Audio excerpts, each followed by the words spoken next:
ನಮಸ್ಕಾರ. ಮೆಗಾ ಸುದ್ದಿ ವಿಶೇಷ ಕಾರ್ಯಕ್ರಮಕ್ಕೆ ಸ್ವಾಗತ. ನಾನು ಹೇಮಕುಮಾರ್. ಮಾಗಡಿ ಪುರಸಭೆ ಆವರಣದಲ್ಲಿರುವಂತಹ ಕೆಂಪೇಗೌಡ ಪ್ರತಿಮೆಯ ವಿವಾದ ಈಗ ಮತ್ತೆ ಮುನ್ನೆಲೆಗೆ ಬರ್ತಾ ಇದೆ. ತೆರವು ಮಾಡಬೇಕು ಅಂತ ಹೇಳಿ ತಾಲೂಕು ಆಡಳಿತ ಮುಂದಾಗಿದೆ ಅನ್ನುವಂಥ ವಿಚಾರ. ಇದಕ್ಕೆ ಸಾಕಷ್ಟು ಸಂಘಟನೆಗಳು ವಿರೋಧವನ್ನು ವ್ಯಕ್ತಪಡಿಸ್ತಿವೆ. ಕಾರಣ ಏನು ಅಂತ ಹೇಳಿದ್ರೆ ಚರ್ಚೆ ಇಲ್ಲ, ಯಾವುದೇ ರೀತಿಯ ಮುನ್ಸೂಚನೆ ಇಲ್ಲದೆ ಇದ್ದಕ್ಕಿದ್ದ ಹಾಗೆ ತೆರವು ಮಾಡೋದು ಯಾಕೆ ಬೇರೆ ಕಡೆಗೆ ಸ್ಥಳಾಂತರ ಮಾಡಲಾಗ್ತಾ ಇದೆ ಅನ್ನುವಂಥ ಚರ್ಚೆಗಳು ದೊಡ್ಡ ಮಟ್ಟದಲ್ಲಿ ನಡೀತಾ ಇದೆ. ಕೃಷ್ಣಮೂರ್ತಿ ಅವರು ಕೂಡ ನಿರಂತರವಾಗಿ ಹೋರಾಟವನ್ನು ಮಾಡ್ತಾ ಇದ್ರು ಕೂಡ ಅಲ್ಲಿರುವಂತಹ ಸ್ಥಳೀಯ ಶಾಸಕರು ಬೇಕಂತಲೇ ಅದನ್ನ ಬೇರೆ ಕಡೆಗೆ ಸ್ಥಳಾಂತರ ಮಾಡೋದಕ್ಕೆ ಮುಂದಾಗಿದ್ದಾರೆ ಅನ್ನುವಂಥ ಅಲ್ಲಿರುವಂಥ ಸ್ಥಳೀಯರು ಹೇಳ್ತಾ ಇರುವಂಥದ್ದು. ಜೊತೆಗೆ ರಾಜಕೀಯವಾಗಿ ಏನಾದರೂ ಇದರಲ್ಲಿ ಸ್ಥಳಾಂತರ ಮಾಡೋದಕ್ಕೆ ಏನಾದರೂ ಪ್ಲಾನ್ ಇದೆಯಾ ಅನ್ನುವಂಥ ಚರ್ಚೆಗಳು ದೊಡ್ಡ ಮಟ್ಟದಲ್ಲಿ ನಡೀತಾ ಇದೆ. ಸೊ ಹಂಗಾಗಿ ಯಾಕೆ ಈ ರೀತಿಯ ವಿವಾದ ಮತ್ತೆ ಮುನ್ನೆಲೆಗೆ ಬರ್ತಾ ಇದೆ? ಆರಂಭದಲ್ಲಿ 2003 ಸ್ಥಾಪನೆ ಆಗಿರುವಂಥ ಪ್ರತಿಮೆ ಅದು ಈಗ ಮತ್ತೆ ಇದ್ದಕ್ಕಿದ್ದ ಹಾಗೆ ಬೇರೆ ಕಡೆಗೆ ಸ್ಥಳಾಂತರ ಆಗಬೇಕು, ತೆರವು ಮಾಡಬೇಕು ಅನ್ನುವಂಥ ವಿಚಾರ ಬಂದಿದ್ದು ಯಾಕೆ? ಎಲ್ಲದರ ಬಗ್ಗೆ ಚರ್ಚೆ ಮಾಡ್ತೀವಿ. ಇದೇ ಇವತ್ತಿನ ವಿಶೇಷ. ಪ್ರತಿಮೆ ವಿವಾದ, ಮರಗಳ ಹನನ.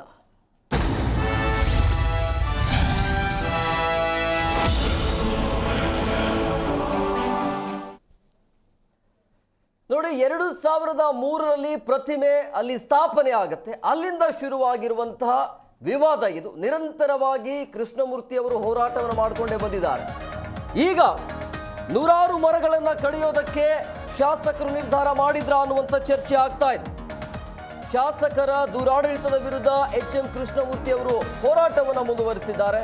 ಕೆಂಪೇಗೌಡ ಪಾರಂಪರಿಕ ಅಭಿವೃದ್ಧಿಯ ಪ್ರಾಧಿಕಾರದ ಅಧ್ಯಕ್ಷರು ಕೃಷ್ಣಮೂರ್ತಿ ಅವರು ಈಗ ಮರಗಳ ಮಾರಣ ಹೋಮಕ್ಕೆ ಶಾಸಕರಾಗಿರುವಂಥ ಮಾಗಡಿ ಬಾಲಕೃಷ್ಣ ಅವರು ಸಜ್ಜಾದ್ರ ಅನ್ನುವಂಥ ಚರ್ಚೆಗಳು, ಪ್ರಶ್ನೆಗಳು ಹುಟ್ಕೊಳ್ತಾ ಇವೆ. ಕೆಂಪೇಗೌಡರ ಕಂಚಿನ ಪ್ರತಿಮೆಯ ತೆರವಿಗೆ ರಾಜಕೀಯ ಕಾರಣನ ಅನ್ನುವಂಥ ಪ್ರಶ್ನೆ. ಎಚ್.ಎಂ. ಕೃಷ್ಣಮೂರ್ತಿ ಅವರ ಜನಪ್ರಿಯತೆಯನ್ನ ಸಹಿಸಲು ಶಾಸಕರಿಗೆ ಆಗ್ತಿಲ್ವಾ ಅನ್ನುವಂಥ ಅಲ್ಲಿರುವಂಥ ಸ್ಥಳೀಯರು ಪ್ರಶ್ನೆಯನ್ನು ಆಗ್ತಿದ್ದಾರೆ. ಪ್ರತಿಮೆ ತೆರವಿಗೆ ಸ್ಥಳೀಯ ಶಾಸಕ ಬಾಲಕೃಷ್ಣ ಅವರ ಕೈವಾಡ ಇದೆಯಾ ಅನ್ನುವಂಥ ಚರ್ಚೆ ಆಗ್ತಾ ಇದೆ. ಆರಂಭದಲ್ಲೇ ಅಲ್ಲಿರುವಂಥ ಪುರಸಭೆನೇ ಕೊಟ್ಟಿರುವಂಥ ಜಾಗ, ಅದೇ ಜಾಗದಲ್ಲಿ ಪ್ರತಿಮೆ ನಿರ್ಮಾಣ ಆಗತ್ತೆ. ಬಟ್ ಈಗ ಇದ್ದಕ್ಕಿದ್ದ ಹಾಗೆ ಅದನ್ನ ಬೇರೆ ಕಡೆಗೆ ಸ್ಥಳಾಂತರ ಮಾಡಬೇಕು ಅನ್ನೋದಕ್ಕೆ ಕಾರಣ ಏನು? ಯಾಕೆ ಬೇರೆ ಕಡೆಗೆ ಸ್ಥಳಾಂತರ ಆಗ್ತಾ ಇದೆ? ಅಥವಾ ಕೆಂಪೇಗೌಡರನ್ನ ನಿರ್ಲಕ್ಷ್ಯ ಮಾಡ್ತಾ ಇದೆಯಾ ಸರ್ಕಾರ? ಯಾಕೆ ಈ ರೀತಿ ಅನ್ನೋದು. ಅದರ ಜೊತೆಗೆ ಅಲ್ಲಿ 400ಕ್ಕಿಂತ ಹೆಚ್ಚು ಮರಗಳ ಮಾರಣ ಹೋಮ ಆಗುವಂಥ ಸಾಧ್ಯತೆ ಇದೆ. ಯಾಕೆ ಹಿಂಗಾದ್ರೆ? ಬೆಳೆಯೋದಕ್ಕೆ ಸಾಕಷ್ಟು ಕಷ್ಟ ಪಡಿಬೇಕಾಗತ್ತೆ. ಮರಗಳನ್ನು ನೆಡೋದಕ್ಕೆ ಇದ್ದಕ್ಕಿದ್ದ ಹಾಗೆ ಅದನ್ನ ಕಡಿಯೋದಕ್ಕೆ, ಮಾರಣ ಹೋಮ ಮಾಡೋದಕ್ಕೆ ಮುಂದಾಗ್ತಾ ಇರೋದು ಯಾಕೆ ಅನ್ನೋದ್ರ ಬಗ್ಗೆ.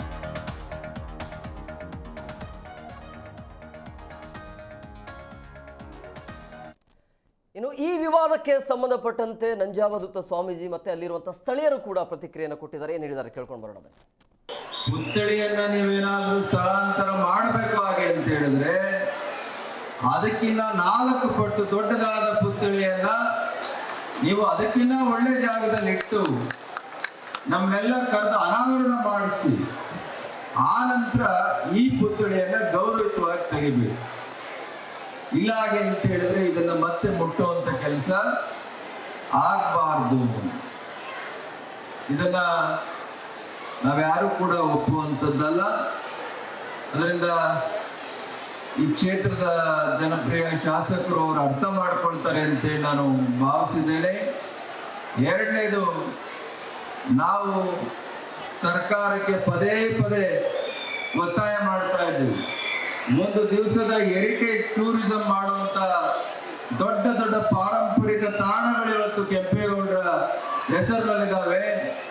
ಅದು ಮಾಗಡಿ ಕೋಟೆ, ಸಾವಂದುರ್ಗ ಕೋಟೆ, ಉತ್ತರದುರ್ಗ ಕೋಟೆ, ಎಷ್ಟು ಕೋಟೆಗಳಿದ್ದಾವೆ.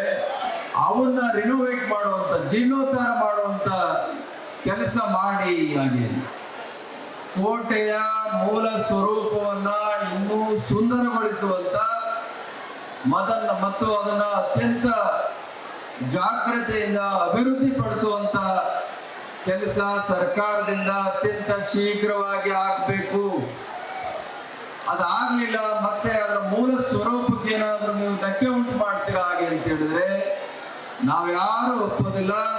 ನಿಶ್ಚಲಾನಂದನಾಥ ಸ್ವಾಮಿಗಳು, ನಿರ್ಮಲಾನಂದನಾಥ ಸ್ವಾಮಿಗಳು ಮೂವರು ಕೂಡ ಬಂದು ಅದನ್ನ ಮುಂದೆ ನಿಂತು ಮಾಡಿಸ್ಬೇಕಾಗ್ತದೆ. ಅದಕ್ಕೆ ಅವಕಾಶ ಕೊಡಬಾರದು ನೀವು ಹಾಗೆ ಅಂತೇಳಿ ಈ ಸಭೆಯಲ್ಲಿ ಮತ್ತೊಮ್ಮೆ ನೆನಪು ಮಾಡ್ತಾ, ಮತ್ತೆ ಬಹಳ ಅದ್ಭುತವಾದ ಪ್ಲಾನ್ ಅನ್ನ ಸರ್ಕಾರ ಮಾಡಿಸಿತ್ತು. ಕೃಷ್ಣಪ್ಪನವರು ಅನ್ವೇಷಣೆ ಮಾಡಿದಂಥ ಕೆಂಪೇಗೌಡರ ಸಮಾಜ ಸ್ಥಳಕ್ಕೆ ಅದನ್ನು ಇನ್ನೂ ಚೆನ್ನಾಗಿ ಮಾಡ್ತೇವೆ ಹಾಗೆ ಅಂತೇಳಿ ನಮ್ಮ ಮಾಜಿ ಲೋಕಸಭಾ ಸದಸ್ಯರು ಮತ್ತು ಬಾಲಕೃಷ್ಣ ಅವರು ಈ ಜವಾಬ್ದಾರಿ ತೆಗೆದುಕೊಂಡಿದ್ದಾರೆ. ಅದು ಬಹಳ ತಡ ಆಗ್ತಾ ಇದೆ. ಅದರಿಂದ ಕೆಂಪೇಗೌಡರ ಸಮಾಧಿಯ ಅಭಿವೃದ್ಧಿ ಕಾರ್ಯವನ್ನ ಅಲ್ಲಿನ ಏನು ಮೂಲ ನಿವಾಸಿಗಳಿದ್ದಾರೆ ಅವ್ರು ಯಾರಿಗೂ ತೊಂದರೆ ಕೊಡದಂತೆ ಅವರನ್ನು ಸ್ಥಳಾಂತರಗೊಳಿಸಿ ತುಂಬಾ ವಿಶಾಲವಾಗಿ ಸುಂದರವಾಗಿ ಆ ಒಂದು ಕೆಂಪೇಗೌಡರ ಐಕ್ಯ ಸ್ಥಳವನ್ನ ಅಭಿವೃದ್ಧಿ ಪಡಿಸಬೇಕು ಹಾಗೆ ಅಂತೇಳಿ ಈ ಸಂದರ್ಭದಲ್ಲಿ ಕೇಳ್ತಾ ಮತ್ತೊಂದು ಪ್ರತ್ಯಕ್ಷ ಪ್ರಾಮಾಣಿಕ ನೋಡಿದ್ರೆ ಅದು ಗೊತ್ತಾಗುತ್ತೆ. ಸರ್, ಈಗ ಇಲ್ಲಿರ್ತಕ್ಕಂಥದ್ದನ್ನೇ ಅಭಿವೃದ್ಧಿ ಮಾಡಲಿಲ್ಲ ಇವರು, ಮತ್ತೆ ಇರೋದನ್ನ ಕೆಡವ್ಬಿಟ್ಟು ಅಭಿವೃದ್ಧಿ ಮಾಡ್ತಾರೆ ಅನ್ನೋ ನಂಬಿಕೆ ನಿಮ್ಗೆ ಇದೆಯಾ? ಆಳೂರ ಕೊಂಪೆ ಮಾಗಡಿ ಮಾಡ್ತಾರೆ ಅಷ್ಟೇ. ಆಳೂರ ಕೊಂಪೆ ಮಾಗಡಿ ಮಾಡ್ತಾರೆ. ಅಭಿವೃದ್ಧಿ ಅಂತ ಆಗಲ್ಲ. ಅಭಿವೃದ್ಧಿ ಶೂನ್ಯ. ಅಭಿವೃದ್ಧಿ ಶೂನ್ಯ ಹೊರತು ಅಭಿವೃದ್ಧಿ ಆಗಲ್ಲ. ಉದಾಹರಣೆ ನೋಡ್ತಾ ಇದ್ರಲ್ಲಿ ನಾನು ಟಾಯ್ಲೆಟ್ಗೆ ಹೋದ್ರೆ ಹೋಗ್ಬೇಡ ಅಂತ ನೀವು ಹೇಳ್ತಾ ಇದ್ರಲ್ಲ, ಇನ್ನೆಲ್ಲಿ ಹೋಗಲಿ, ಯಾರ ಮನೆಗೆ ಹೋಗಲಿ? ನಾನು ಇಲ್ಲಿಂದ ನಮ್ಮೂರಿಗೆ ಹೋಗಕ್ಕಾಗ್ತದ? ನಾನು ಒಬ್ಬ ರಾಜಕಾರಣಿಗಿಲಿ ಇದ್ದವನು, ಎಲ್ಲ ಮಾಡಿ ಬಂದಿರೋನು, ಎಲ್ಲ ನೋಡಿ ಈ ರಾಜಕಾರಣಿ ಹೊಲಸು ರಾಜಕಾರಣಿ ಬೇಡ ಅಂತ ಅದನ್ನು ವಿಸರ್ಜನೆ ಮಾಡಿ ನಾನು ಮಾಮೂಲಿ ಜನರತೆ ಇದ್ದೀನಿ. ಯಾಕಂದ್ರೆ ಇವೆಲ್ಲ ಅಸಭ್ಯವಾದದ್ದು. ಕರೆಕ್ಟಾಗಿ ಪ್ರಾಮಾಣಿಕವಾಗಿ ಮಾಡೋಕ್ಕಾಗಲ್ಲ. ಯಾಕಂದ್ರೆ ಮಾಡೋದೂ ಇಲ್ಲ. ಯಾವ ರಾಜಕಾರಣಿ ಬಂದರೂ ಅದೇ ಗೋಳೆ ನೋಡಿ. ಇದರ ಇಲ್ಲಿ ತಾಲೂಕು ಆಫೀಸ್ ಪಕ್ಕದಲ್ಲೇ ಹೇಗಿದೆ ಅಂದರೆ ಇನ್ನು ಮಾಗಡಿನ ಎಷ್ಟು ಮಟ್ಟಿಗೆ ಅಭಿವೃದ್ಧಿ ಆಗ್ತದೆ, ಮಾಗಡಿನ ಎಷ್ಟು ಮಟ್ಟಿಗೆ ಇದಾಗ್ತದೆ.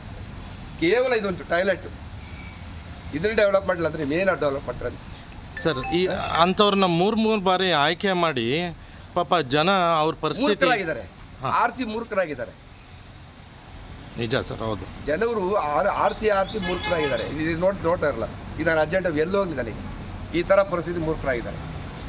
ಇದನ್ನು ನೀವು ಮಾಧ್ಯಮದವರು ಇದನ್ನು ಪ್ರಜೆಗಳಿಗೆ ಮತ್ತು ಜಗತ್ತಿಗೆ ಇದನ್ನು ವಿಸ್ತಾರವಾಗಿ ತಿಳಿಸಿ ಮನವರಿಕೆ ಮಾಡೋದು ಕೆಲಸ ನೀವು ಮಾಡಬೇಕು. ನಾವೊಬ್ಬ ಮಾಡೋಕ್ಕಾಗಲ್ಲ. ಜೊತೆ ನಾವು ಹೇಳ್ಬೋದು, ಈ ಥರ ಹೇಳ್ಬೋದು. ನೀವು ಅದನ್ನು ಜನ ವಿಸ್ತಾರ ಮಾಡಿ ಅವರಿಗೆ ಕರೆಕ್ಟಾಗಿ ಮನವರಿಕೆ ಮಾಡಿ ಅಭಿವೃದ್ಧಿಗೆ ನಿಮ್ಮ ಸಹಕಾರನೂ ಬೇಕಾಗ್ತದೆ. ನಿಮ್ಮ ಸಹಕಾರ ಇದ್ರೆ ಆಗಲ್ಲ. ನೆನ್ನೆ ಯಾರು ನಮ್ಮ MLA ಯಾರೋ ಕಂಪ್ಲೇಂಟ್ ಹೇಳ್ತಾ ಇದ್ರು, ಯಾರೋ ನಿಮ್ಮ ಮಾಧ್ಯಮದವ್ರು ಏರ್ಪಡಿದೆ ಒಂದು ಇದರಲ್ಲಿ, ಮಾಗಡಿ ಹಂಗಿದೆ, ತಾಲೂಕು ಆಫೀಸಲ್ಲಿ ಹಾಸ್ಪಿಟ್ಲಲ್ಲಿ ಹಿಂಗಿದೆ ಅಂತ ಹೇಳ್ತಾ ಇದ್ದೆ. ಅವ್ರು ಯಾವುದೋ ಈಗ ಇವತ್ತು ನೋಡಿದೆ ಏನೋ ಪರಿಶೀಲನೆ ಮಾಡ್ತಾ ಇರೋದನ್ನು ನೋಡಿದೆ ನಾನು. ಅದು ನಿಜವಾದ ಸುಳ್ಳು ಅದು ಗೊತ್ತಿಲ್ಲ. ಅದು ಎಷ್ಟು ಮಟ್ಟಿಗೆ ಆಗಿದೆ ಅಂತ ಗೊತ್ತಿಲ್ಲ. ನಾವು ಈಗ ಟಾಯ್ಲೆಟ್ ಹೋಗ್ಬೇಕಾದ್ರೆ ನೀವು ಇಟ್ಕೊಂಡು ನಿಂತಿದ್ರೆ ಈಗ ನಾವೇನು ಮಾಡೋಣ? ಈಗ ಎಲ್ಲೂ ಹೋಗೋಣ ಹೇಳಿ? ಹೌದು ಸರ್. ಈಗ ಅಭಿವೃದ್ಧಿ ಹೆಸರಲ್ಲಿ ಇಲ್ಲಿ ಸುಮಾರು ಒಂದು 500ರಿಂದ 600 ಭಾಳಷ್ಟು ಒಳ್ಳೆ ಮರಗಳಿದ್ದಾವೆ. ಅದನ್ನು ಮಾರಣ ಹೋಮ ಮಾಡೋದಕ್ಕೆ ಹೊರಟಿದಾರಲ್ಲ. ತಪ್ಪು. ಪರಿಸರ ಪ್ರೇಮಿಗಳು ಅದನ್ನು ಸಹಕರಿಸಿ ಪರಿಸರ ಪ್ರೇಮಿಗಳು ಮರ ಗಿಡಗಳನ್ನ ಬೆಳೆಸಿ ಅಂತ ಅರಣ್ಯ ಇಲಾಖೆಯವರು ಹೇಳ್ತಾರೆ. ಇವರೇ ಹೇಳ್ಬಿಟ್ಟು ಇವರೇ ಕಟ್ಟಿದ್ರೆ ಅದು ಎಷ್ಟು ಸರಿ ಎಷ್ಟು ತಪ್ಪು. ಪರಿಸರ ರಕ್ಷಣೆ ಮಾಡಿದ್ರೆ ಈಗಲೇ ನೋಡಿದ್ರೆ ಮಳೆ ಬೆಳೆಗಳಿದೆಲ್ಲ ಹಾಳಾಗ್ತಾ ಇದೆ. ಪರಿಸರ ರಕ್ಷಣೆ ಮಾಡಬೇಕು. ಅದಕ್ಕೆ ಪರಿಸರ ಪ್ರೇಮಿಗಳು ಸಹಕಾರನೂ ಬೇಕು. ಪರಿಸರ ಪ್ರೇಮಿಗಳು ಒಗ್ಗೂಡಿ ಅದನ್ನು ಹೋರಾಡಬೇಕು. ಒಮ್ಮತದ ಒಬ್ಬರೇ ಮಾಡೋಕ್ಕಾಗಲ್ಲ. ನಿಮ್ಮತ್ತ ಮಾಧ್ಯಮದವರು ಬೇಕು, ಪರಿಸರ ಪ್ರೇಮಿಗಳು ಬೇಕು.